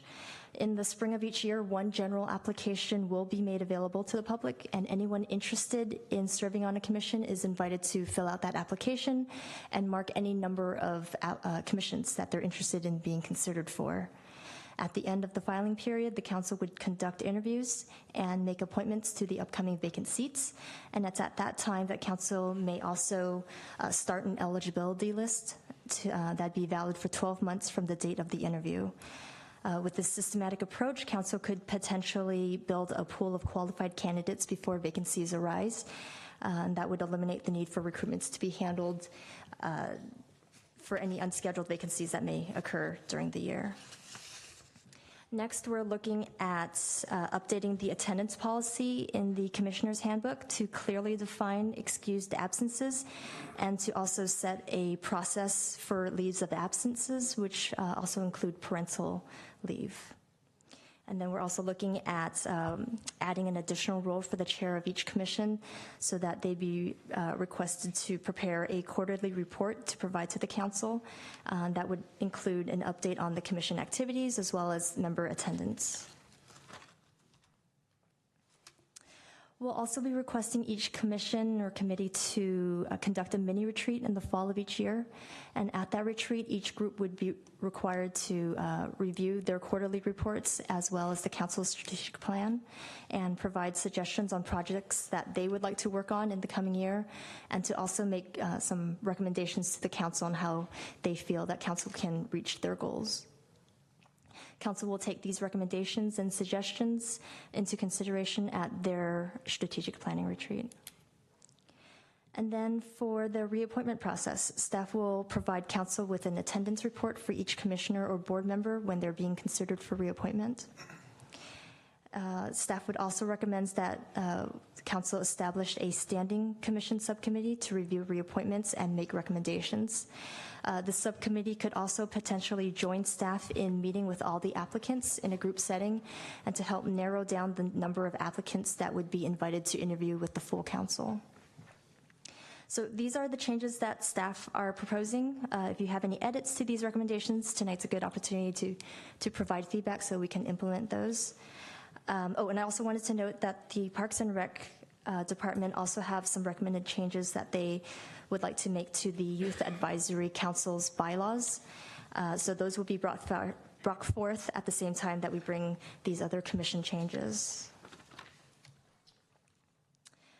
This slide shows some commission makeup and membership changes that council expressed interest in considering. Expanding members on commissions and or assigning alternate members were two suggested solutions that council had to address an issue that some of the commissions are experiencing with meeting a quorum. In researching the impact of expanding the number of members on a commission, studies show that the ideal number for commissions is between 5 to 7 members. All of our commissions currently fall under this range, aside from the Residential Design Review Committee, which has 3 members, and the Youth Advisory Council, which has 9 members. It was also suggested that to meet a quorum, a stricter attendance policies on the members be in place. For the other option of assigning alternate members to the commissions, we found that there are a number of cities in California that have alternate members on their commissions.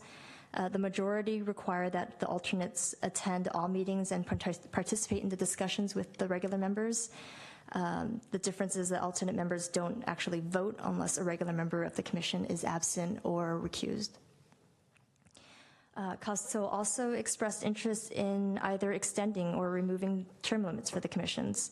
Currently, our municipal code limits commissioners to serve on 2 3-year terms for a total of 6 consecutive years. And staff conducted an informal poll and found that out of 53 agencies, 22 did not have a term limit for their commissions, whereas 31 agencies had limits ranging from 2 to 12 years, with the majority in around 8 years. So that concludes my presentation. I'm happy to try and address any questions you may have.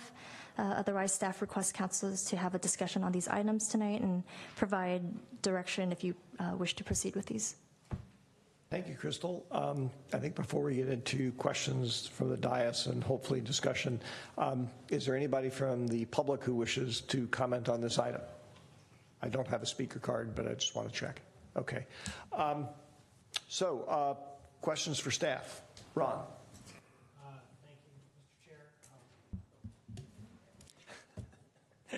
Thanks, Adam. One question I had, and I think I know the answer, but when we have a general application, that means someone would say, I want to be on a commission. Would they check, would there be like 4 or 5 boxes that they would check? And they'd say, well, I want to be considered for Commission A and Commission C, but not Commission B. Right, so that's what we're proposing, to have one standard application that they can just check off. So we would know in advance if someone didn't want to serve on a particular commission. Yeah. Okay.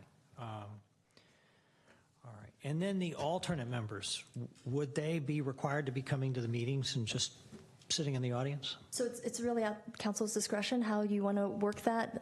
In looking at how other cities handle it, they do recommend that, or some recommend and some actually require the alternates to attend, just so that they're staying on top of all the items that are being worked on. Thank you.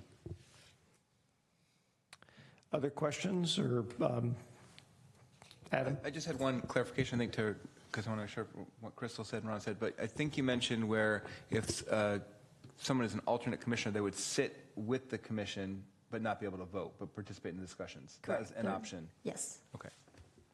Laura. Thank you, Mayor or Chair Olbert. I'm going to get used to the new term. So I noted in the packet there was some commentary around principles for productive meetings, and it made me wonder whether or not we do any training for the chair of the commission. So whoever is presiding over the commission, do we have training programs for them to help them understand how to run a productive meeting and that type of thing? I don't believe so. Each staff liaison kind of works with their commission directly, but I don't believe we have a general training. Some of the procedures for chairing a meeting are outlined in the commission handbook.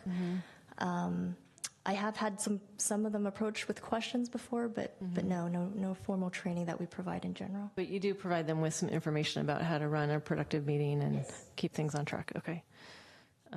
Okay.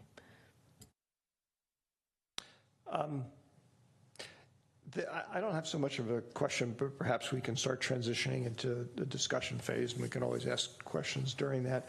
I actually, there's a number of the proposed changes strike me as reasonable. The ones that I guess I have some either questions or concerns about, minor one is establishing a standing commission subcommittee to sort of filter the applicants. We have certainly done that in the past when we had very large pools of applicants. I'm thinking of like the Shaft Committee, where it was like 53 people or something like that. I'm always hesitant to do that just because there are 5 of us for a reason, and we all react differently to different people, and so sort of pre-filtering it keeps 3 members of the council from sort of getting firsthand look at individuals. And I'm not saying I'm opposed to doing that, it makes me a little bit nervous, so I wouldn't mind talking about that a little bit more. I have to admit that I initially liked the idea of using the alternate approach, But then I got to thinking, it's like, wow, so you're an alternate, and if the person you're an alternate for actually attends all the meetings, you have to attend the meetings and you never get to do anything. That doesn't sound like a really exciting thing to me. I don't know if there's a way that we could like appoint parallel positions and say, okay, this year you're the alternate, next year the other person's the alternate. And that way you're sort of guaranteeing that as long as you show up at the meetings, you'll be involved at some point, but that starts getting kind of complicated. So I'd be interested in people's thoughts about that. But the big thing that I wanted to bring up is in my conversations over the years, and I haven't done an in-depth study of this, with commissioners who were having concerns about serving on commissions, one of the things I kept hearing all the time was they, particularly outside of the Planning Commission, they felt like they didn't have enough opportunity to really do something. That gets expressed in different ways, but they either felt like they only ever got to talk about stuff that we specifically asked them to talk about or staff asked them to talk about, so they didn't get to do any sort of idea generation and blue skying and coming up with things to consider.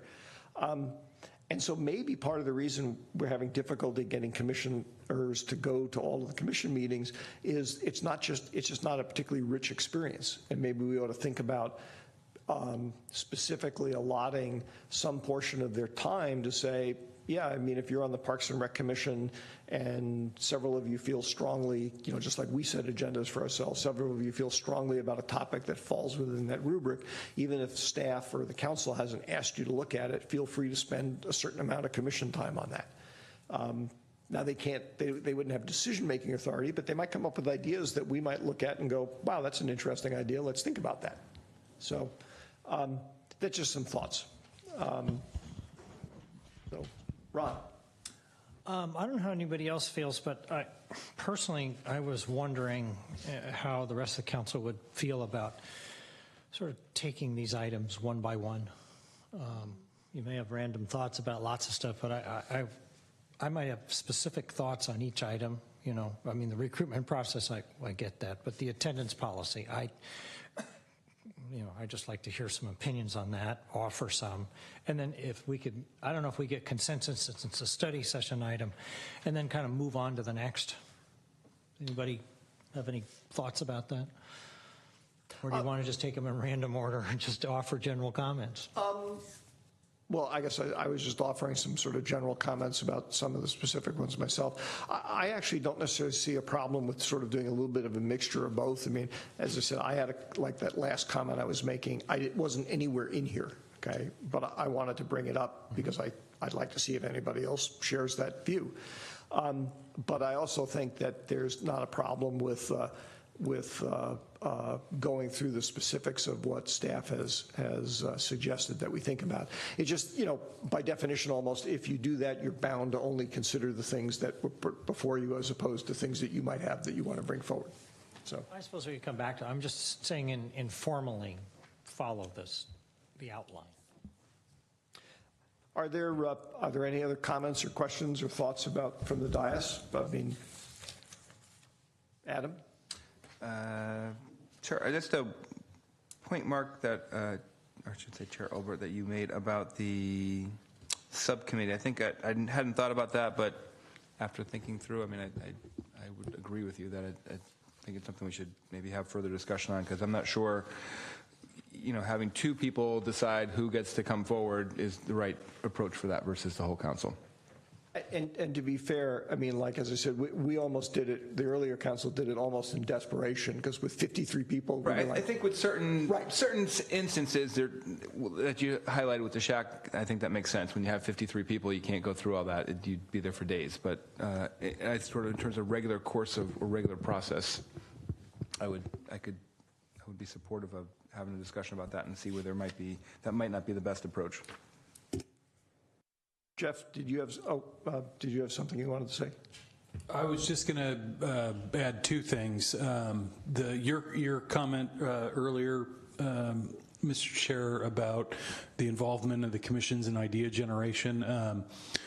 we're all knocking the rust off after the summer, but your colleagues did agree with you at the last mini retreat, and the process that we've come up with to address that is we've asked all the department directors who work with commissions to work with their commissioners so that later this fall, each commission will hold their own mini retreat to talk about idea generation, and that they'll generate information that will be passed on to the council for your mini retreat and the strategic plan, so you have the opportunity to hear their thoughts unfiltered in terms of what they think might be appropriate year-long agenda work items for their commissions.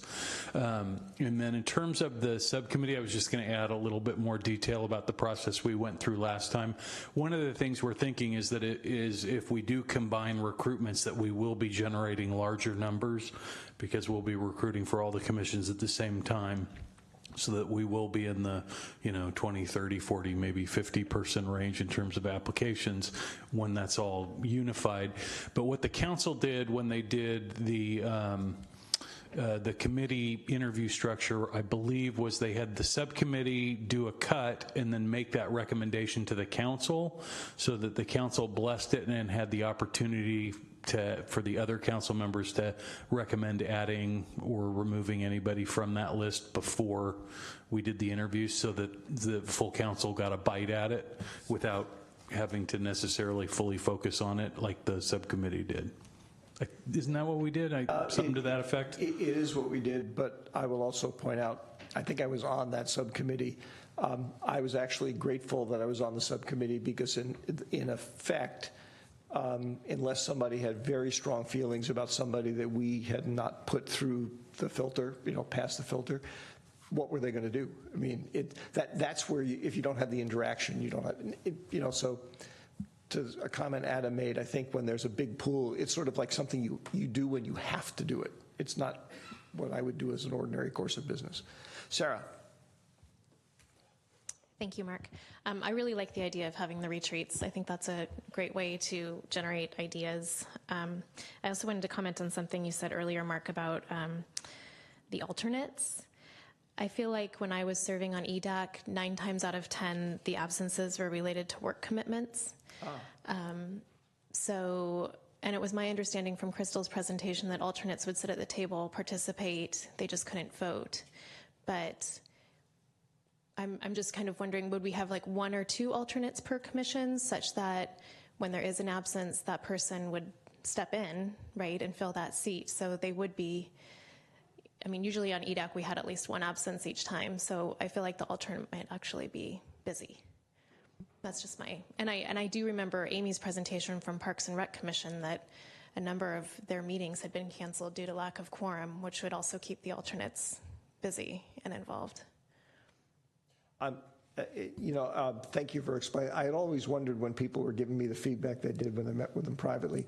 People tend not to want to say, well, I wasn't at the meeting because of something having to do with me. It's because you didn't give me enough good stuff to do. Okay, so that's good feedback. Laura. Thank you. I think a couple of things. I don't know that we fully appreciate why attendance across some of the commissions has been lacking.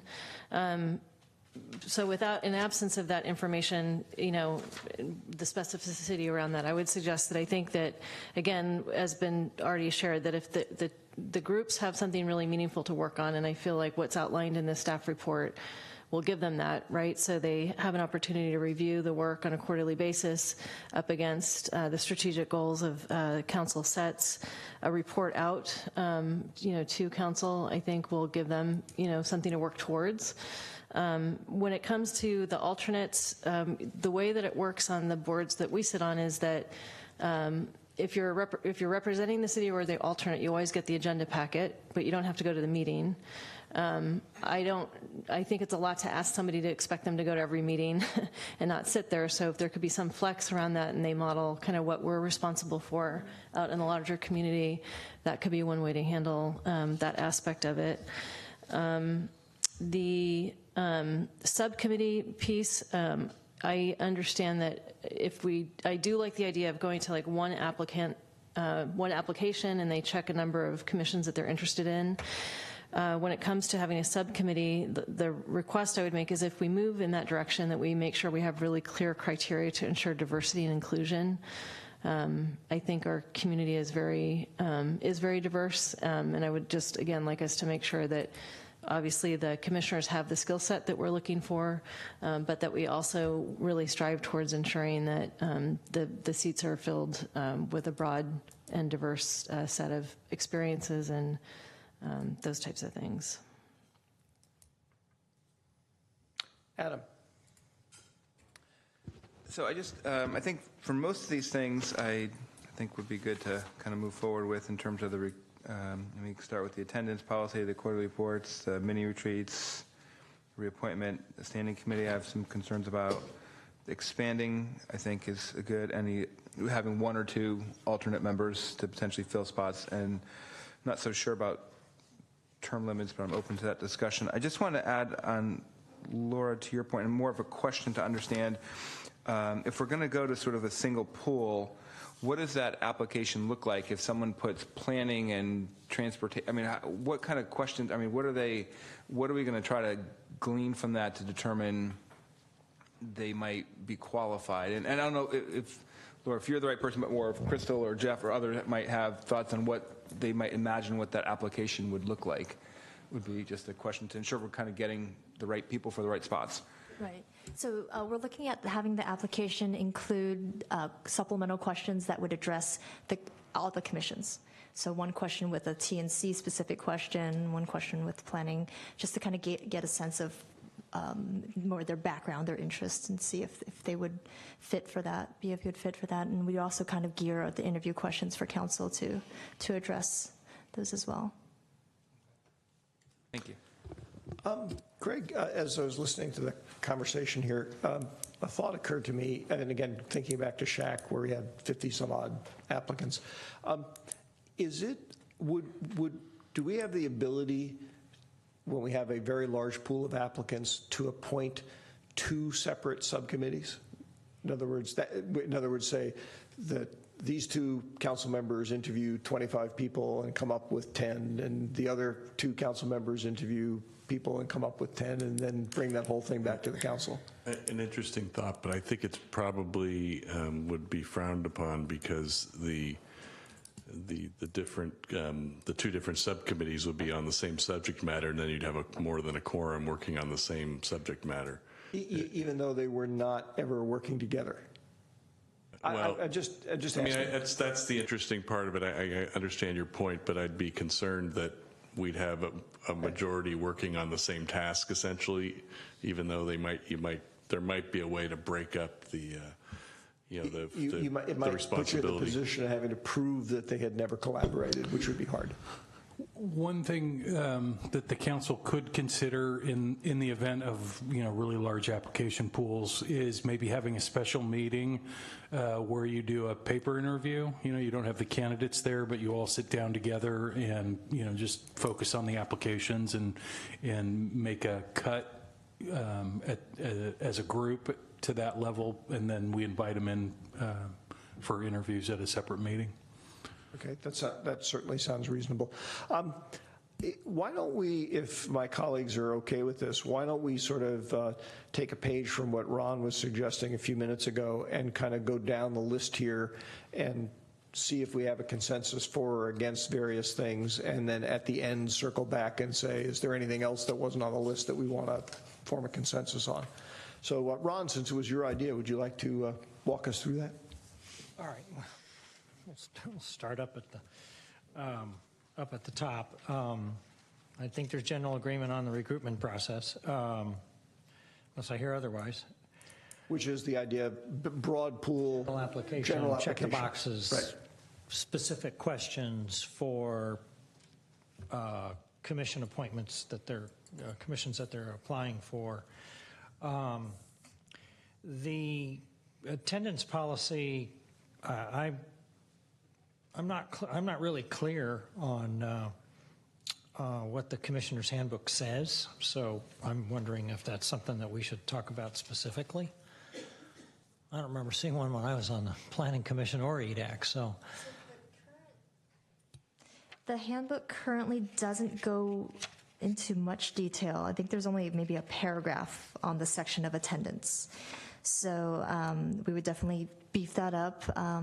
Councilmember McDowell provided a very nice sample of a neighboring city and how they have added in the leave of absence language. So we would mirror that closely. I believe it's very similar to maybe how employees have the leave of absence, where it's a 3-month period that they submit for, and then they have the option to request for extended leave. Crystal, may I interrupt you for a second, because maybe I'm confused about something. So we have an attendance policy, whatever it ends up being, and so we're keeping track of who's at which meetings. What happens if people don't show up at enough meetings? Are we saying we have a policy where if you show up for less than 75% of the meetings and you don't have excused absence, you're immediately ejected from the commission? So how it's currently worded is that if a commissioner does not attend for a period of 60 days or more, or 3 consecutive meetings, that's deemed for cause for removal. Staff has been pretty relaxed with that. And so we haven't really been I guess, reprimanding that part of the policy. So we're looking at really focusing on that, since that does seem to be an issue that we're looking at for a lot of the commissions. Thank you. What I was leading up to was almost if we were to be both flexible and a little bit more rigorous about following up and using the policy that we currently have. I can almost imagine a situation where somebody from staff, whoever the lead person is, comes to talk to me saying, hey, Mark, I don't know what it is, may not be any of my business, but you've missed a bunch of the last meetings. Can you still be on the commission? And just sort of mutually, people can resign whenever they want, right? And if staff runs into a situation where, for some weird reason, there's a defiant commission member, you tell us, and I think we have the authority to remove anybody from the commission whenever we want. Right.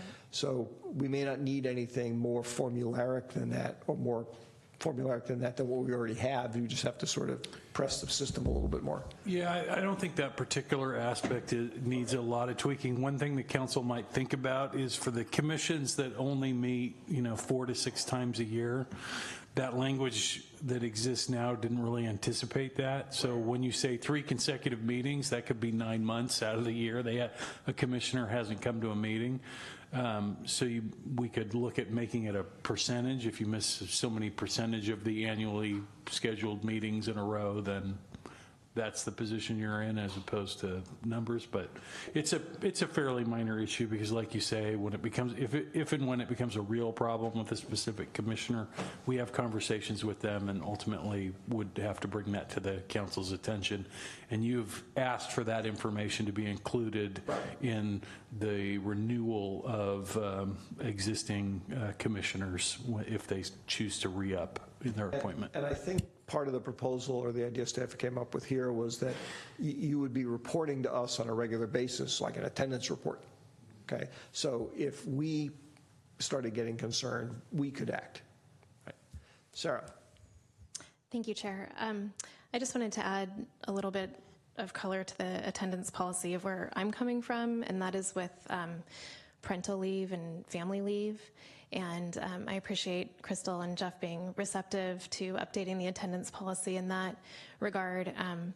As Laura mentioned, I think it's really important to have a diverse commission in all cases, and that goes to really trying to attract people who maybe feel like they can't join because they're going to start a family or have young children or are nursing. And I think it's important that we add some, further language to the absence policy, where if you have a baby, you're not going to be kicked off of a commission, or how nursing accommodations would be met. And in fact, I'd like to kind of think of the topic a little more broadly than parental leave. Maybe we could call it family leave, because I know that people deal with the illness of a spouse or a parent. You know, we all have aging parents, and so I think that, you know, making those accommodations so that we can attract a wide array of candidates for these really important jobs is important, and it's important that our city work reflects that too. I think those are all really good points, and I personally I like the idea that, but let me sort of test something with you.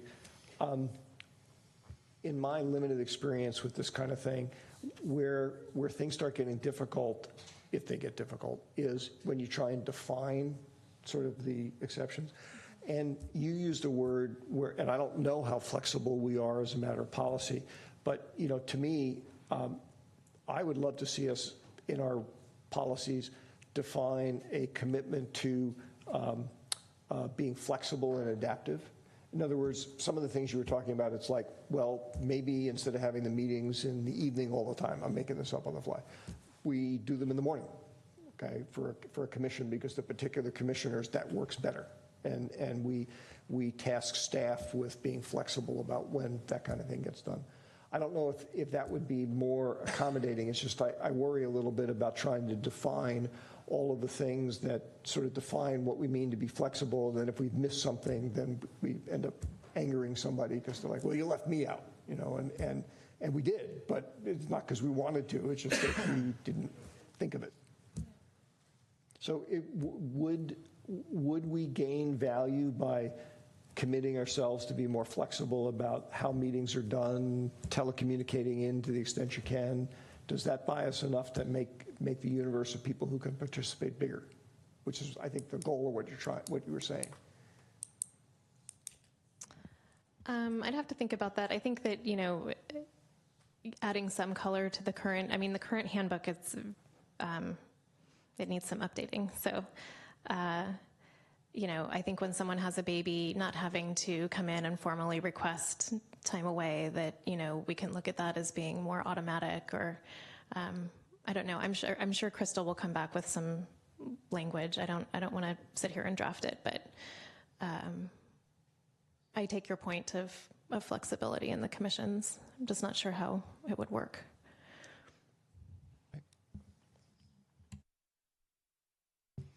Could I add something to that? Sure. I just want to support the idea, I think what Sarah's trying to get at, and I think it's similar to what I'm talking about with diversity and inclusion, is that the way we set up our workplaces and ask people, you know, how we ask them to work can have a direct impact on whether or not they feel like it's a place that they would be welcome. So I think the spirit of this is just to ensure that we are being inclusive in our approach, right? And the requirements for the seat are such that, you know, our community is, I mean, we have the demographics. We have that report that you shared with us a few months ago. We have a broad range of, you know, very young people to, you know, sunrise to sunset.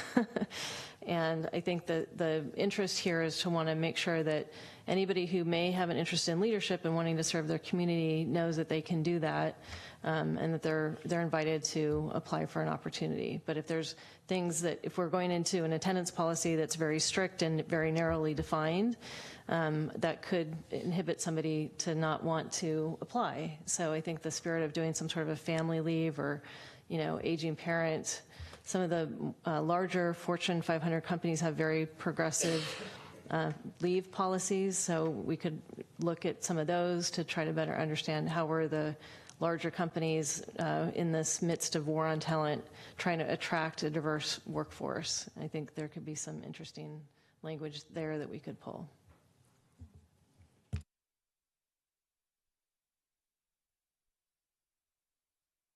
No, I would agree with the other two members.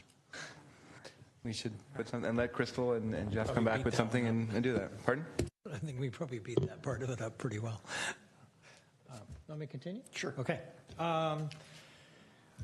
Quarterly reports from the chair. I like that idea personally. I don't know if there's any, what else to add? I think that's great. Good. You're good with that. I think we already talked about commission mini retreats. That's going to happen, right? Okay.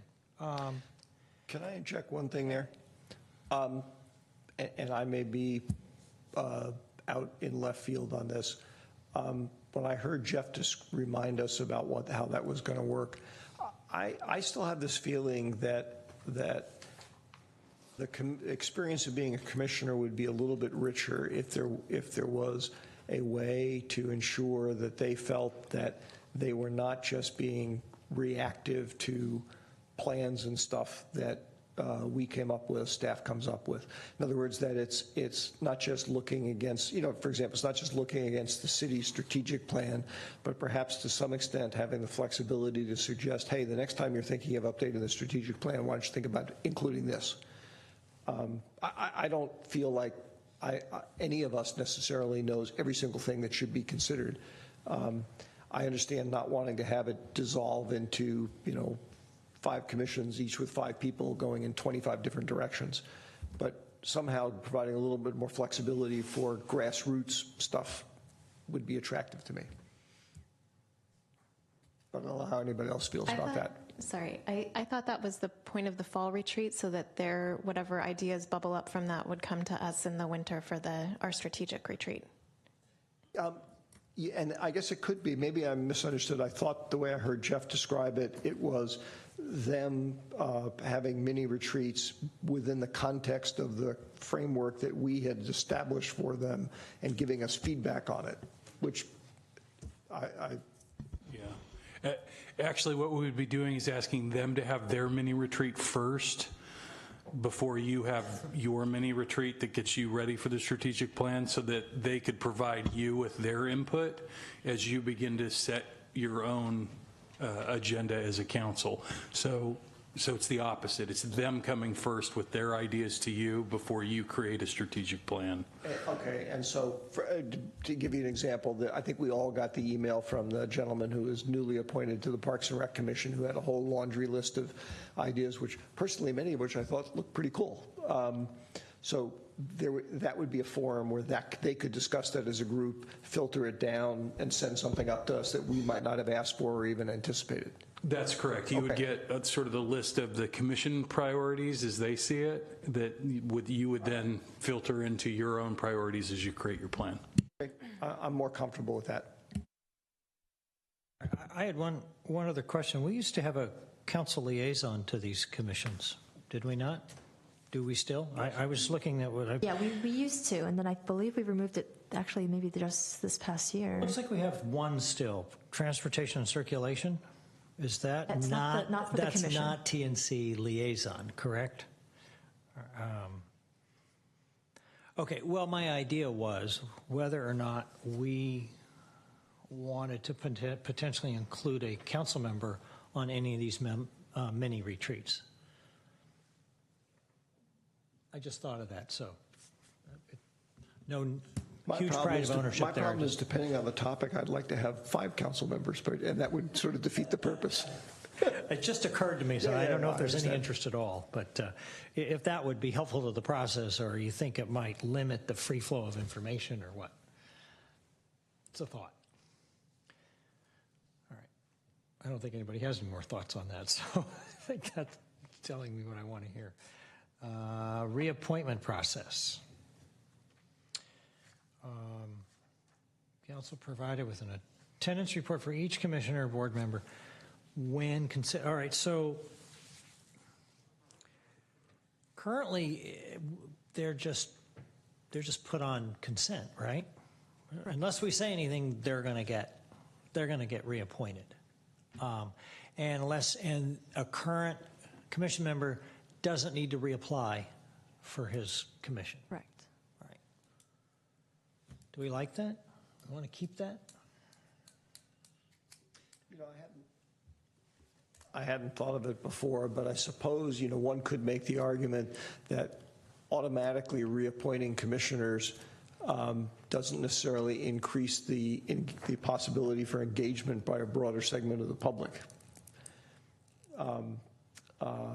On the other hand, if you get appointed to a commission and you don't know, you know that at most you may only be there 3 years as opposed to 6, that might reduce your interest in serving on the commission. I don't know. But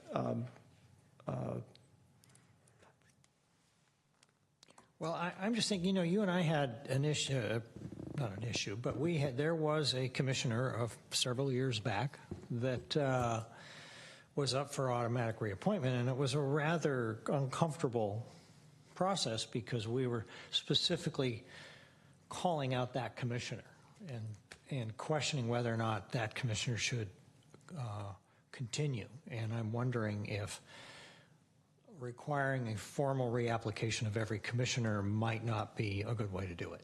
Well, it was, certainly from the point of view of dealing with that stress, in other words, that a council member might have concerns about reappointing a commissioner but doesn't want to confront the issue, I think you're right, because then everybody's in the same hopper. You're not distinguishing anybody. Right.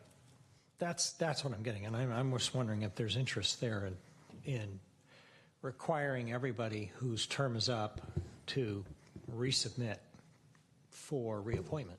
Mm-hmm. Other comments on that topic? I'm not And I'm trying to open dismiss to that, them. but I think it also ties into that last piece about amending term limits. Because if we're getting rid of term limits, then the person could be there for forever versus, so that would be part of the I think they're related, depending on what we decide to do. I hadn't thought about that. That's a really good point. If everybody has to reapply every time, then I don't know. I mean, I'm not a huge fan of term limits anyway, but that sort of reduces the need for it even more. If I can add a little bit of history, I don't really have an opinion, and I don't think there's a right or wrong answer here, but those two issues were linked by the council when they made this change, and it's got to be like 10 or 12 years ago now that this change was made. It was quite a while back. And what was happening at the time was there weren't term limits, or they weren't to this extent, and the council did do interviews for all positions, but 99 times out of 100, the incumbent got reappointed, which was frustrating to the other applicants, kind of getting to that. Oftentimes, if you're applying for a job, one of the first questions you'll ask a recruiter is there an inside candidate? Because right then, well, let me do a little research on that, and then I'll kind of get a sense on if I'm wasting my time here or not. And so what the council did was they sort of created the reappointment process to streamline that, so they weren't interviewing a whole bunch of people just to then tell them, sorry, we're reappointing, but then they put the term limits in place so that there would always be some vacancies coming up to get new blood onto the commissions. That was the issue that they were wrestling with at the time. Well, I appreciate the reminder. As you were talking, it almost struck me that maybe you deal with the issue Ron was raising and what you're talking about by saying that you get appointed to 1 4-year term, okay, and that's it, or 5-year term or something like that. So you have time to actually learn the ropes and add value and decide what you want to do next. But that's it, and then you never come up for reappointment, and you don't have the inside track issue for new applicants. Laura. I think, I don't know what the answer is, but I would like to ensure that whatever policy we put in place, it encourages people to come forward and apply. Right? I mean, our community, since I've been here, I have seen it change. It's dynamic.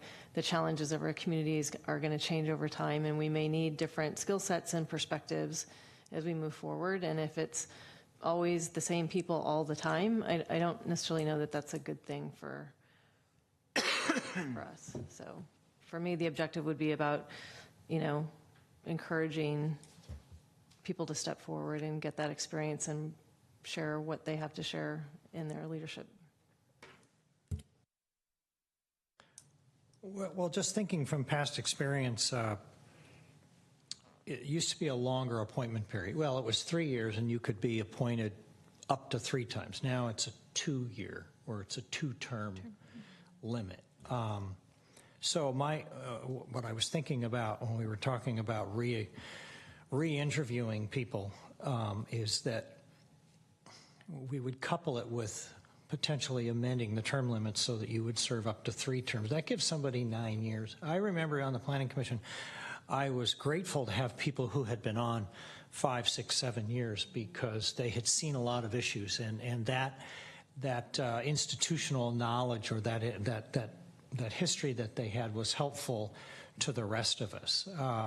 And I believe you do, just like on the council, we grow and experience, although it's not a lifetime appointment, although someone could argue we don't have any term limits. So, and I completely get the irony of that. But I think that it would make sense for us to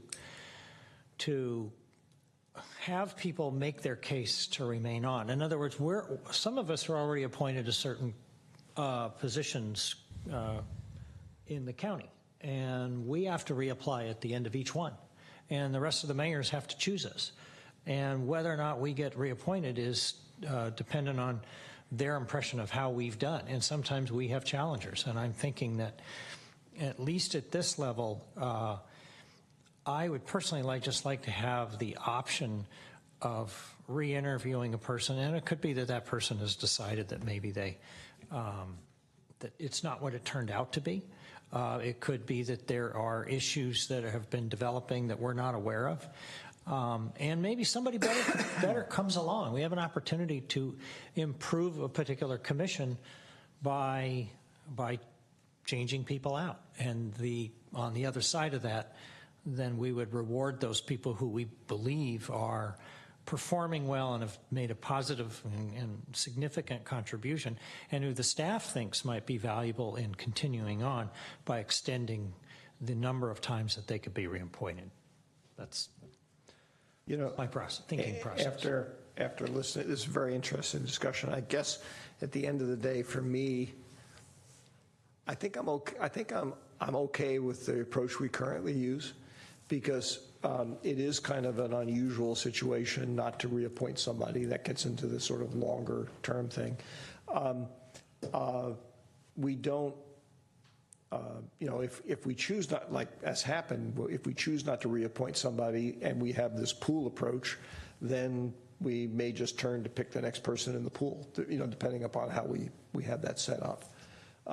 So there may not be an impact in terms of additional interviewing. So I think I'd be fine just leaving that element of it the way we have it. I would too. I think, because I think it also, I don't really want to get into sort of amending the term limits after talking about this, because I think we've heard about wanting to get more people in and expand sort of the pool.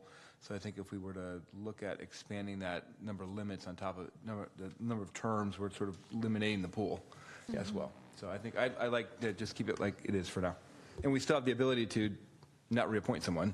Right. So, right? And I don't know we'd ever do it, but to some of the, and I'm not suggesting Laura was saying we should do it for this reason, but if something happened and we felt like we needed, the person that was up for reappointment had done a decent job, but we needed a different skill set, we can not reappoint somebody for that reason too. I mean, there's a lot of flexibility built into it. I like the 2 terms. I take your points though, Ron, but I do want to take the attendance record into account. I think that's a good option to add. I'm ready to move on. Okay. The next one was expand the number of members on all commissions. Do I do the standing subcommittee? Did I You missed that skip one. You missed that. Oh, a commission subcommittee. Didn't we already? Well, I think we talked about it a lot, and I think the general sense was we wouldn't adopt that as a standing thing, but we do it if we had to because of the size of the pool. Are you saying it's a standing committee but doesn't necessarily meet unless there's an issue? Actually, it's not a standing committee. It's an ad hoc committee that we appoint if All right, and I apologize. require. I missed the part about review reappointments. Right. And I actually like Jeff's idea about we might on paper do one without having to do interviews, and we could make an initial cut with the 5 of us and then go. I think that works as well. I like that too. I mean, that's actually very common in companies. You don't, your first screening level is not with a person. Through the chair, just to clarify that one. So one of the recommendations was also to have the commission or the subcommittee review the reappointments and to make recommendations to the council. So I'm wondering if that's something that you're interested in. Personally, I don't feel the need to do that. Okay. I agree. Okay. Not reappointing somebody is sort of, as you pointed out, a rather unusual thing, and it should sort of probably remain so. I mean, I know in the case that you were alluding to, I actually met with the two individuals ahead of time that I was not going to support for reappointment because I don't like surprising people. That's understood. All right. Expanding the number of members on commissions, except for Planning Commission.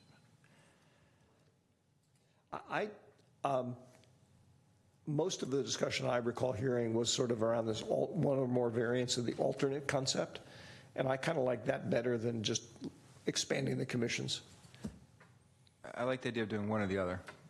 So if we have the alternate, so we deal with the attendance issue or the lack of quorum sometimes, then I'm okay with that. Just to clarify, does the alternate member have voting power? No.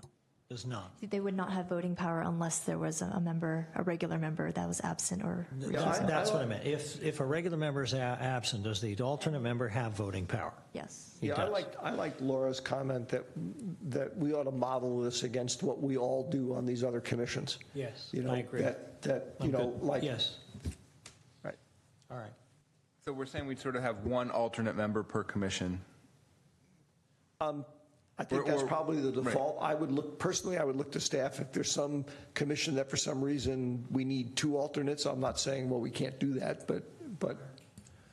Yeah, I think, this stems from the goal of trying to make sure we're having quorums so that the meeting and the work can progress. And so with one alternate on the commissions, that would mean that you could, potentially have three of the regular members absent and the alternate come in and you'd have three and make your quorum and be able to have your meeting. That's a good point. Right. So that's, it seems like two would, probably that second person probably would really rarely get, if ever tapped to go on it. The one commission that I probably want to talk a little bit more with staff about before we come back with the final recommendations next time for you will be the Planning Commission, just because I'm not quite sure what we'd be asking somebody to do in that role. I mean, just because some of those items go multiple meetings in a row before they get through one project,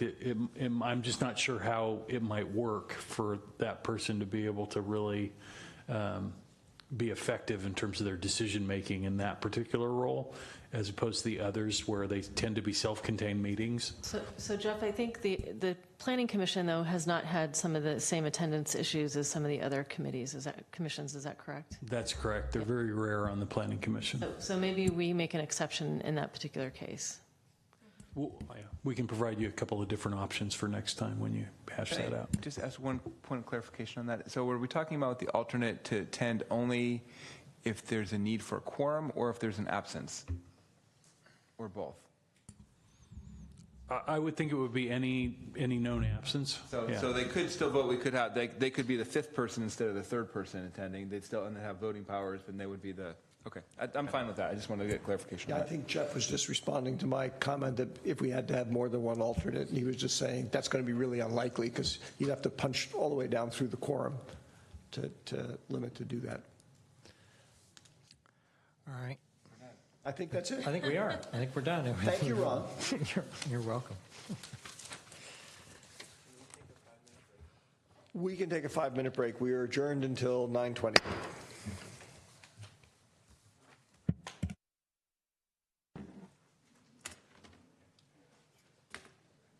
Adam, I was supposed to do that automatically.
Fiscal year 2018-19, FY 18-19, fire inspection report in compliance with California Health and Safety Code section 13146.4. Good evening, Chief. Good evening, Mr. Chair, members of the council, Stan Maupin, your fire chief, and that's a lot of numbers to have to keep track of the Health and Safety Code. Senate Bill 1205 was introduced and adopted by Senator Jerry Hill and adopted recently. That added section 13146.4 to the Health and Safety Code, requiring that the fire chief report on annual fire inspections and specifically to the state mandated fire inspections. This is a result of several news articles that came out post Ghost Ship Warehouse fire, where several fire departments were found to have less than stellar inspection records, and Redwood City Fire Department was one of those agencies that had a difficult inspection record, and I'll go over that in a moment.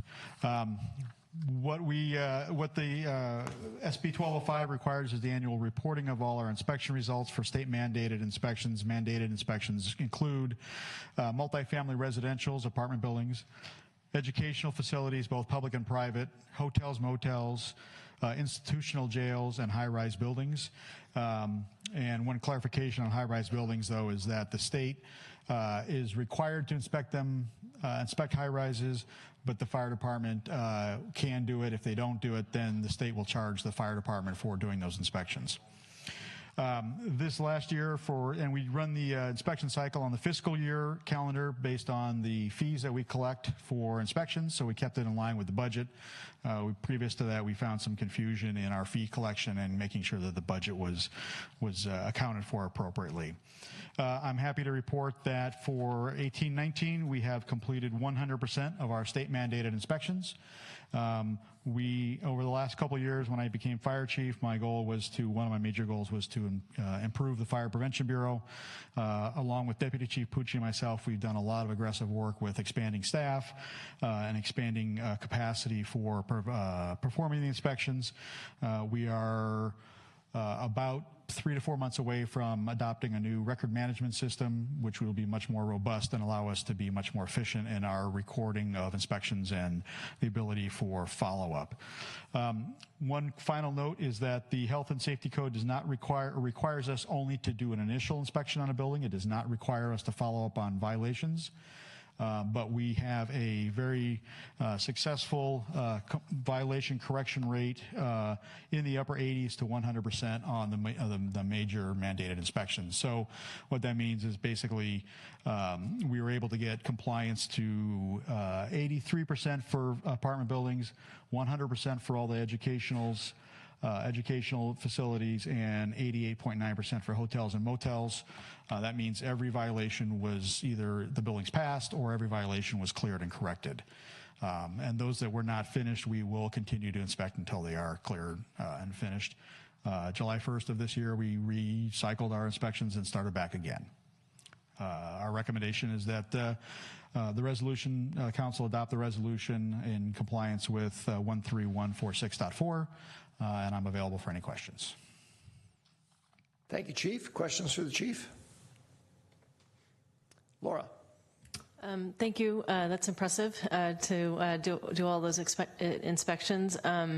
What were some of those that didn't pass? What were some of the violations that were noted, and was there anything of concerning magnitude or?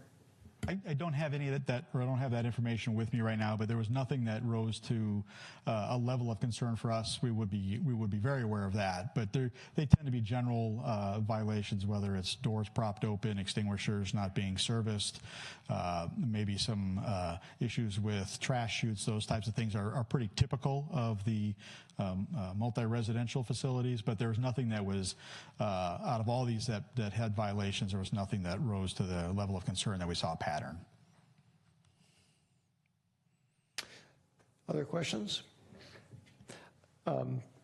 I had one, Chief, which sort of follows along with what I think Laura was asking, but maybe I didn't understand something. So when I looked at the table of the results, are there open issues involving multifamily apartment buildings, whatever, condos that potentially pose risks, or what?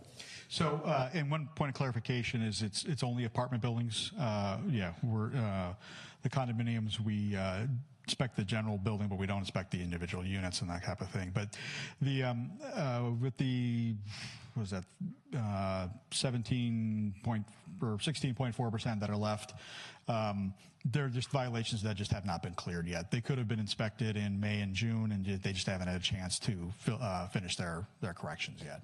But the intent is that we will get those.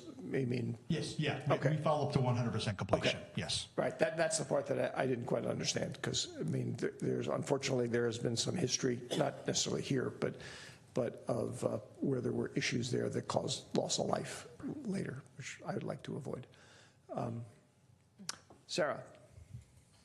Thank you. I just wanted to follow up on Mark's question. Are there fines on the owners of the buildings when they don't comply or take too long to fix these issues? We have the fee schedule addresses the number of times we do inspections, and there's a fee for doing the inspection, and if we have to continue to go out, there'll be fees on that. Then if they don't make corrections, then we can go into a more legal approach and how we do deal with that. Most of the time, it's very rare that we have to do that. Generally, 3 inspections will get their attention and get the violations corrected. Thank you. Other questions or comments? If not, I'll entertain a motion. I move to adopt Resolution 2019-66. 66, a resolution of the City Council of the City of San Carlos acknowledging receipt of the fiscal year 2018-19 fire inspection report in compliance with California Health and Safety Code, Section 13146.4. Is there a second? Second. There's a motion and a second. Any further comment or discussion? Seeing none, Crystal, would you please call the roll? Councilmember Collins? Yes. Councilmember Palmer-Lohan? Yes. Councilmember McDowell? Yes. Councilmember Olbert? Yes. And Councilmember Rack? Yes. Thank you, Chief. Now we move on to 11B, consideration of adopting a resolution approving a professional services agreement with Shaw Kawasaki Architects in the not-to-exceed amount of $787,611 to provide engineering services for the Fire Station Number 16 replacement project C9823, and authorizing the city manager to execute and amend the agreement as necessary for additional services within the project budget. Good evening, Stephen. Mr. Chair, may I interrupt? I live within the zone of this project, so I'm going to recuse myself. We'll miss you. Thank you.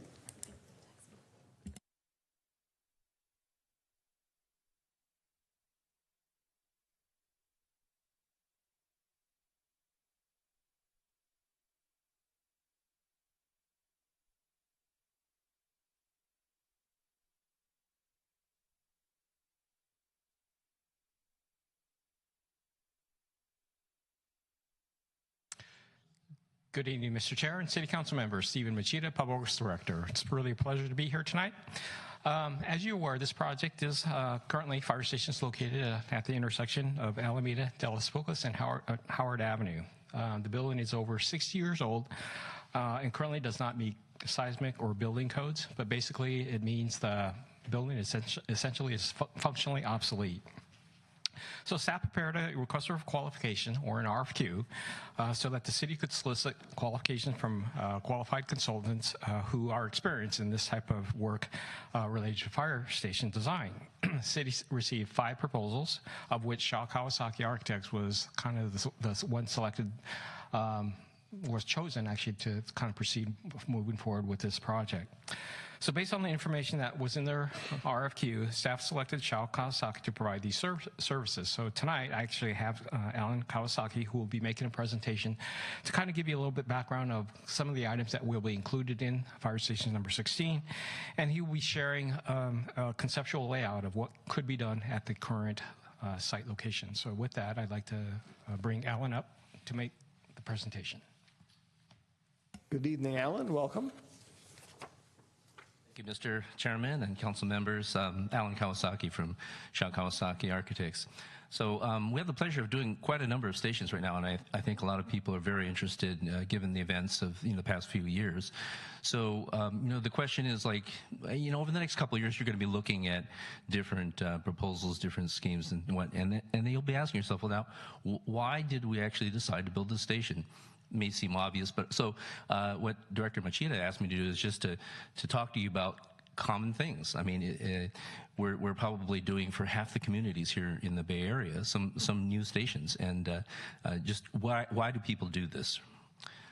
So there are kind of 2 basic reasons, and as Director Machida said, sort of, things are outdated and maybe they don't meet the building code, but I would say that actually. And the first category is extremely important, but the code is the minimum. Code is what you have to do as a minimum. The other reasons are best practice. And so why do we need fire stations? Why do we need? So we need to do more than just the minimum, which is, I think, actually it was interesting to hear that, particularly about sustainability, some of the presentations today. So on the side of code, there was something called the California Essential Service Act. So each of these 6 items I'm going to go through and explain a little bit further. So California Essential Service Act is now part of our code. We now have sustainability. We have some basic things that we have to do in sustainability as part of the code. Accessibility, of course, is part of that, and that a lot of it came from ADA, federal legislation that then became part of our building code. But best practices, and a lot of times things that are best practices eventually make their way into becoming code. And we're going through that process now. We're seeing a lot of, say, gender equality issues coming up. A lot of districts actually getting sued at this point. I know I'm practicing in Oakland. I do work for San Francisco. They're all getting hit and having to do more than sort of the minimum. I would not be surprised if some of these things came into the code in the next few years. And then, of course, we have a mandate. We are having fire stations that respond to our communities. So best practice, how do we do a better job of responding, and how do we do it safely, for both the firefighters and also for the community?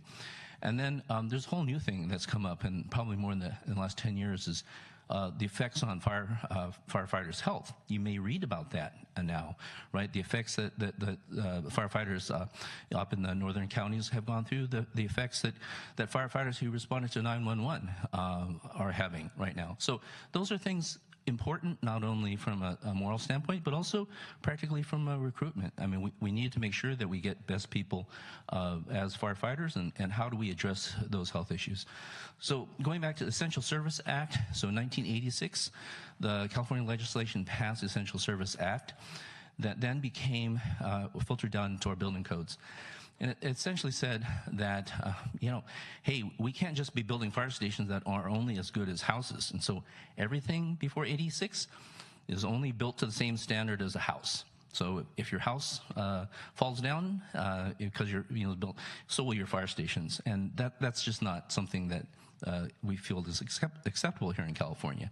We have a particular condition, seismic condition here, and we need our stations to survive. So seismic is one major aspect of it. The other thing that's written in there is the station should maintain operations. Now, that may seem obvious. If we have a fire station, or if we have a major fire, we have to be operational, not just sitting there, but able to actually serve the public.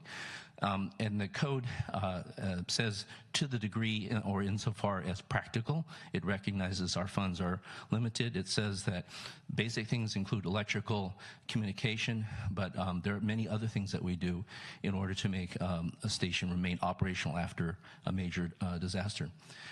Sustainability, we've heard about that today. California actually is way ahead of the nation in enacting codes. So if you may have heard of LEED silver, LEED gold. In California, if we aren't able to put LEED silver plaque on a station, we haven't even met the code.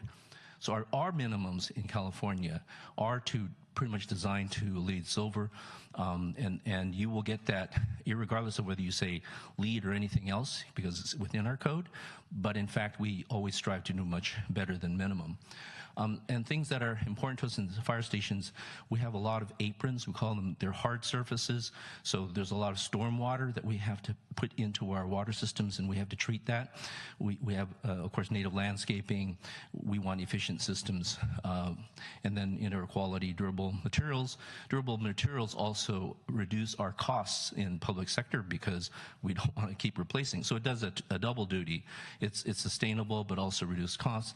And then, of course, photovoltaics, renewable energy, and we've heard a lot about the move towards electric power. And for instance, at Oakland right now, we're not even allowed to put gas into our buildings. San Francisco, I believe, has moved that way too, and soon I'm sure you guys will be dealing with this as well. Accessibility and gender equality, accessibility tested by lawsuit through ADA, now made part of our building code here in California. Again, we're ahead of the nation in most of this. And we're often said, well, people say, well, why do we have to have that elevator in the firehouse? right? Well, we know that we have tours. We know that we have kids come through firehouses. We cannot discriminate. We cannot say, well, you can't go to the upper floor. And we have just people visiting firehouses. So the code and ADA says that we have to make all areas of the firehouse accessible, except for the private dorm areas, places of sleeping or the bathrooms, the private bathrooms. And then gender equality. So I think you guys have made a great first step, and you have individual rooms for each firefighter. But it's now also going beyond that. People are thinking about privacy in terms of bathrooms rather than having the bathroom across the hall. Does it make some sense to actually have private suites? Because there are some situations actually when uncomfortable situations occur, even with private bathrooms across the hallway. Response time and safety.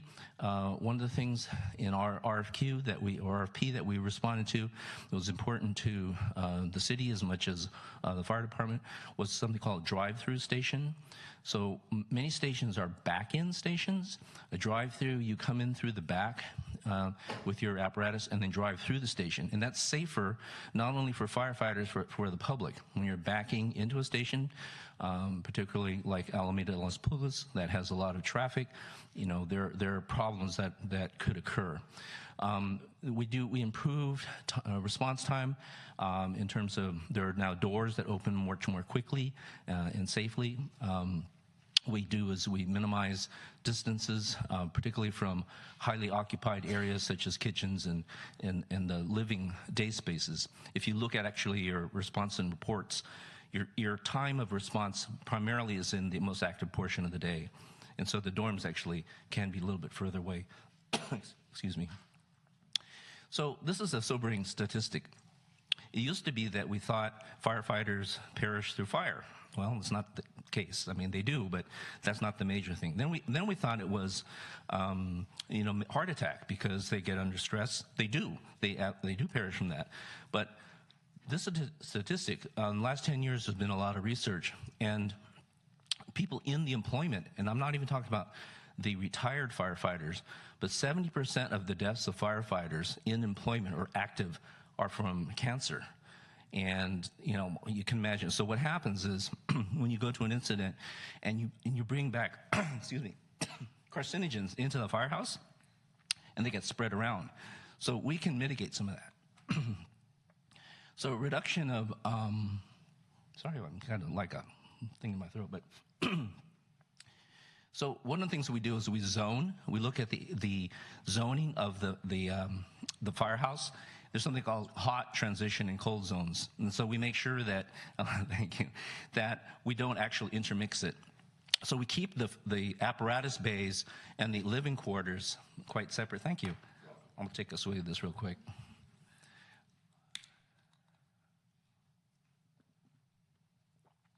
We keep them really separate so that none of the carcinogens from the apparatus bays come in. We make sure they're air seals. So there's that. There's also cleaning stations, because it used to be that all the cleaning, like the janitors, was just in one place.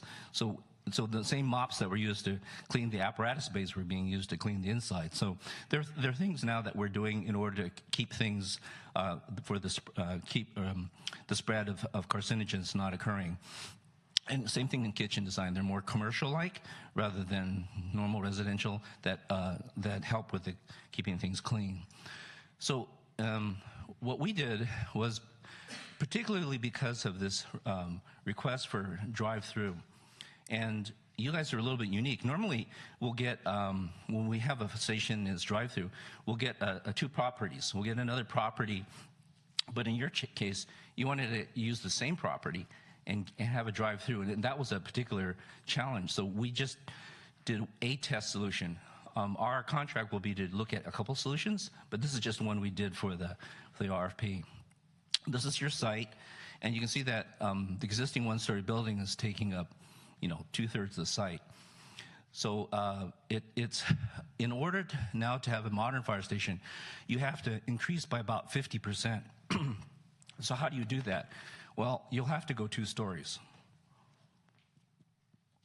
And in order to, so if you imagine 150%, but then dividing it into sort of 2 floors. So maybe the footprint will be 3/4 the size of this footprint. And you would come in the back and you would go out the front. And the trick here to making this thing work, and we did this with a recent station in San Mateo, is rather than a standard door 14 foot, we're going to do an increased door 16 feet so that the actual part of the turning will actually occur inside the apparatus bay. And this is sort of somewhat of a unique idea, but it absolutely will work. It allows us to do more constricted sites. We're also looking at the code, your planning code, and we found a way to get this actually to fit and meet your planning restrictions. So on the first floor, the concept is that most of the dirty things, carcinogen type things, will stay on the first floor, and then the second floor would remain clean. So all your living space would be up on the second floor. And this particular plan shows what I call sort of more of a hotel style, where each dorm has its own private bath. But again, this is just one way of doing things, and we will be looking at multiple ways with your staff and with the fire department, and then working with them to see what the preference is. And beyond that, I mean, actually, dealing with fire and your staff is the easy part. So a lot of times communities, engaging the community is a big part, and particularly the neighbors who are immediately adjacent. So what we do is we'll hold these workshops quite often, sometimes in the bay of the existing station, so they can see the conditions actually the firefighters are subject to. So I think today we're being asked, or you're being asked, to approve our contract, which is for design. Later on, I'm sure staff will come back to you for construction. To give you an idea, so these processes take about 2 years at a minimum, maybe 2.5 years in general, and almost equally split between design and construction. We're just kicking off, we hope, if you approve our proposal. And we have these stages, design phases called pre-schematic and schematic, environmental clearance, et cetera. So in about a year from now, I'm sure staff will come back for approval for the construction dollars, and then depending on how Public Works directs us, we may have either directly to you or to community meetings presentations. So that's what I have. Sorry about my voice. And if you have any questions, happy to answer them. Thank you, Alan. And don't worry about your voice. Happens to the best of us. Thank you very much. Questions for Alan? Are there any members of the public who wish to address the council on this item? Don't see any. Comments or entertain a motion? Mr. Chair, I'll make a motion to adopt Resolution 2019-67, a resolution of the City Council of the City of San Carlos approving professional services agreement with Shaw Kawasaki Architects in the not to exceed amount of $787,611 to provide engineering services for the fire station number 16 replacement project C9823, and authorizing the city manager to execute and amend the agreement as necessary for additional services within the project budget. Is there a second? Second. There's a motion and a second. Any further discussion or comment? Seeing none, Crystal, would you please call the roll? Chair Albert? Yes. Councilmember Rack? Yes. Councilmember McDowell? Oh, is recused. Councilmember Palmer Lohan? Yes. And Councilmember Collins? Yes. That completes that item. We will move on to item 11C, consideration of adopting a resolution authorizing amendment number 7 to... Do we wait till Sarah gets back? I just texted her. Yeah, good point I had as well. I have no problem waiting to read it. I'm glad you came back so you can listen to my rendition of the item we're going to be discussing.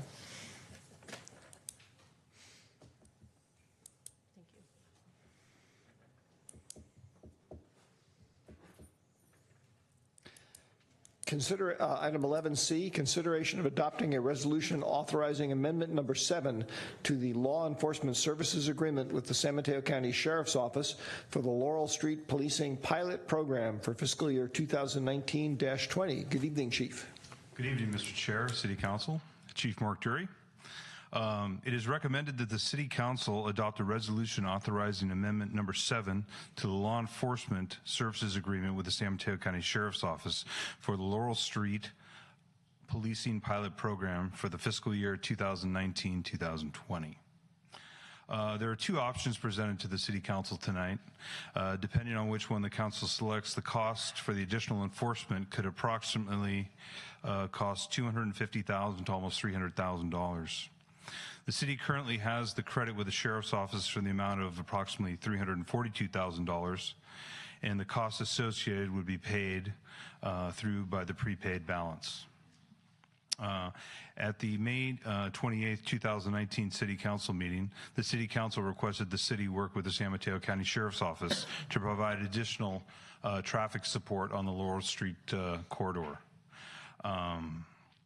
We did a study on that, and we came up with two different options. Our goal is obviously to enforce traffic, and what we've been hearing throughout the year and from the council that we have illegal U-turns, stop sign violations, people violating crosswalk thoroughfares and such.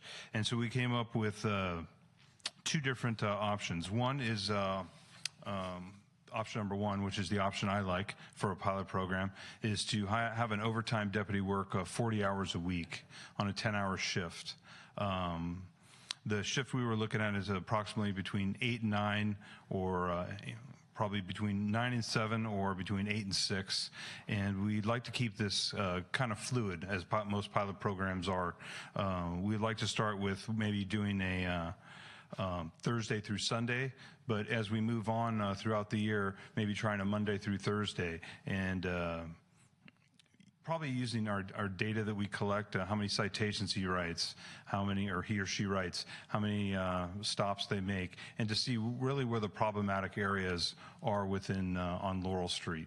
So we're not married to any schedule or any one person, but we're trying to see what really works best for Laurel Street and what's needed.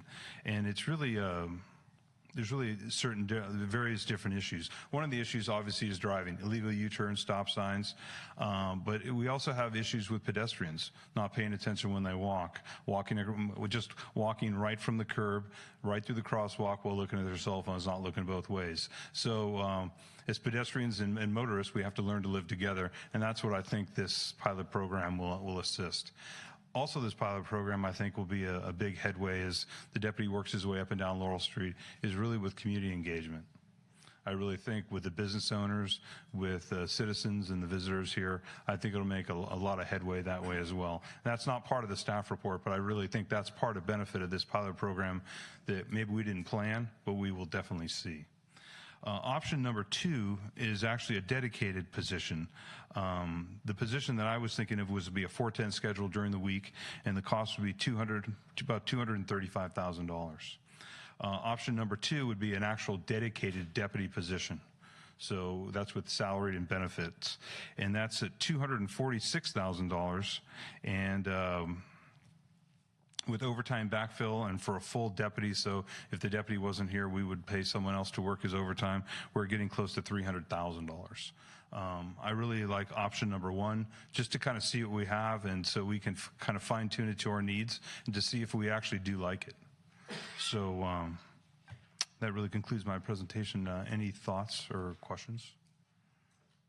Thank you, Chief. Adam.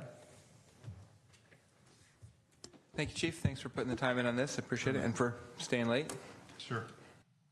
A couple questions on this, and one, I appreciate this is great, and I think hopefully we'll come down on one of these and move forward. I think it's a good step for downtown. I guess, so one thought I had is just, can you just outline a little bit more? You talked about Laurel, but I mean, I look at the downtown as Walnut and Elm. We've got this area here and others. So what I wanted to sort of get a sense for the location that you're looking at, and how far down Laurel, let's say, or what sort of zone are you anticipating? I think we're going to, the way it's going to work is we'll assign a deputy, we'll have an extra car. That deputy will respond from here, park his car, and he'll move it down Laurel Street as he gets out, or he or she gets out and walks up and down Laurel, because the deputy needs a platform to get in a car in case there's an emergency. So he'll work parts of San Carlos Avenue, Laurel Street, Walnut, Britton. He'll work, or he or she will work all the different areas, because in 10 hours, it's not a lot of ground to cover, but it actually is a lot of ground to cover when you're walking. So it'll be segmented, and we'll develop a good pattern on how to work it. But it just won't be Laurel Street. That's what it was nicknamed to start with, so that's what we call it, because that's obviously one of the main thoroughfare we're talking about. But they'll be working all the different corridors and zones. Thank you. And then I guess obviously I'm be curious, because we're doing this pilot for the data, because I think that's going to be really important to see, make sure we can get some good data on that. So I mean, you're welcome to, I'd love to see what kind of stuff you're thinking about from a data collection. No, that'll be part of probably the update on this, to see where we're at, is the data, and we're going to do a quick study to see, you know, the various accidents we've had on Laurel and the different business districts, and to see 6 months down the line, has driving improved? Can we see the improvement? Do this data show that it's improved? And that's kind of my benchmark, is 6 months down the line, just to revisit this to see where we're at. Okay. Thank you. And I appreciate the flexibility on the scheduling, because I do think if we can, you know, look at what times and dates work better, I think that's important. Yeah, because if you ask me, you know, what's the best time and what's the best, I really can't give you an answer, because we really don't know. That's the flexibility part that we really look forward to. And I guess just the last sort of point, and I know I've sort of asked lots of questions and comments. You had mentioned just about the sort of, I would argue, like the sort of community policing aspect of it, of building those relationships. And you mentioned sort of you like the idea of the overtime approach. Does that make that more challenging versus having a sort of dedicated deputy who can sort of build those relationships ongoing? That would be sort of my one question and concern. Very good question, and I'm going to say no, because San Carlos, the deputies always tend to work overtime, or the deputies that work here.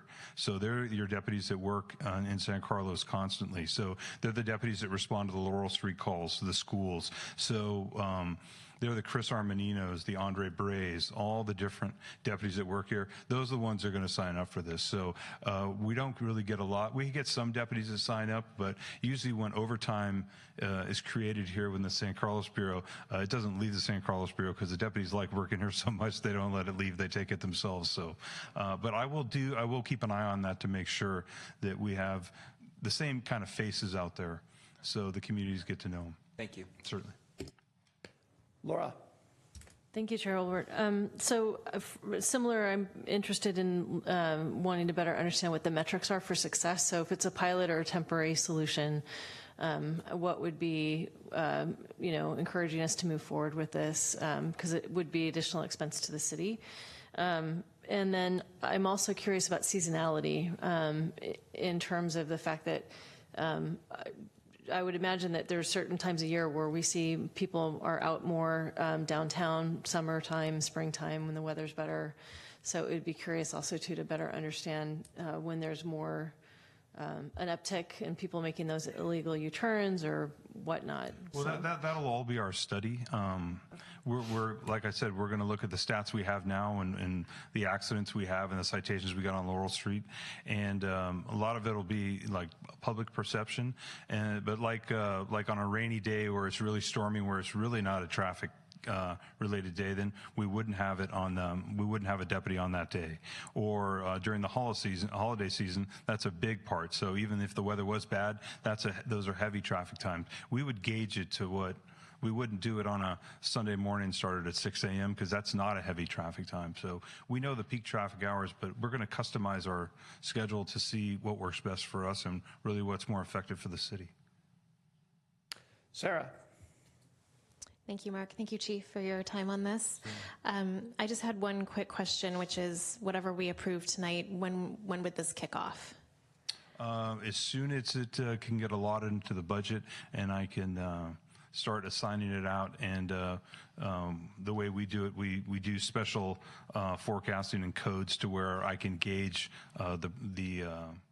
the statistics and who's going to work the shift, but we're ready to go when you are. So I had a couple of questions, Chief. Thank you for a good presentation. I see Rebecca's still here, so you might be able to hit her up for the budget stuff, before you go home tonight. I kind of thought she'd walk out before I turned around. Yeah, I was surprised she didn't either. She didn't do that too. Just a couple of simple questions.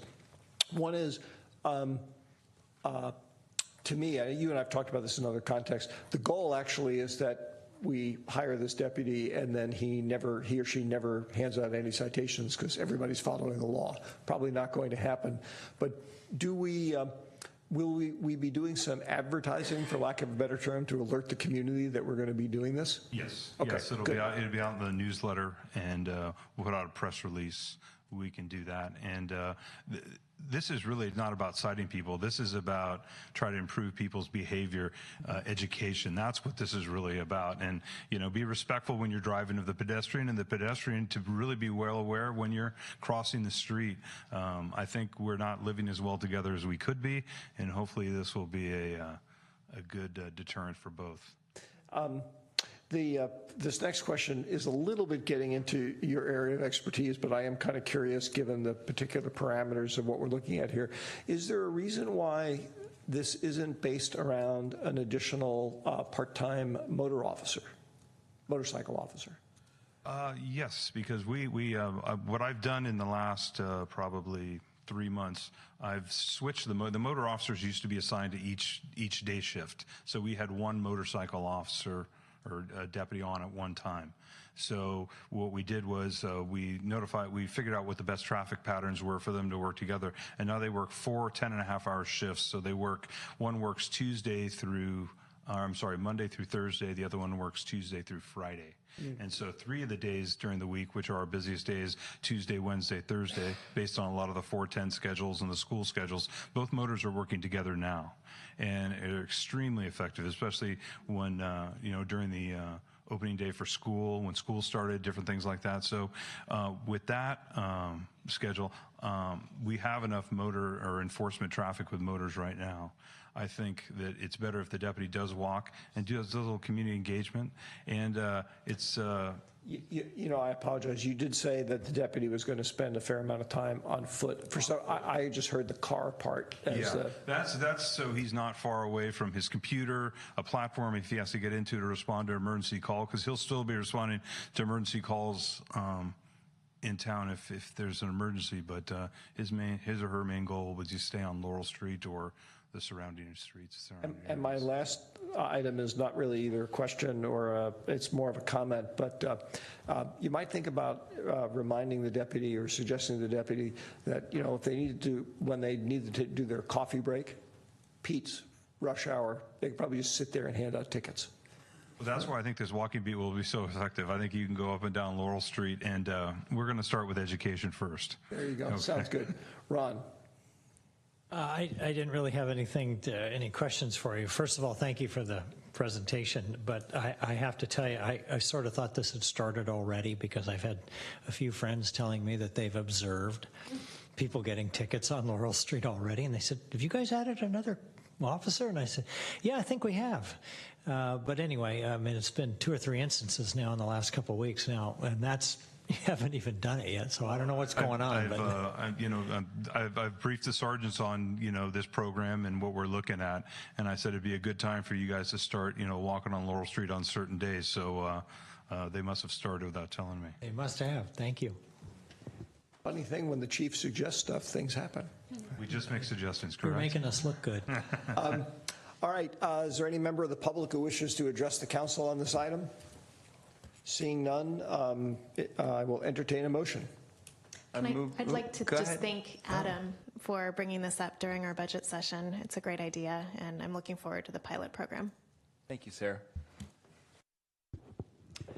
Would anybody care to make a motion? All right, I'll make the motion. I move to adopt Resolution 2019-68, a resolution of the City Council of the City of San Carlos authorizing Amendment Number 7 to the Law Enforcement Services Agreement with the San Mateo County Sheriff's Office for the Laurel Street Policing Pilot Program for the fiscal year 2019 to 2020 in the amount of $250,000. Is there a second? I'll second.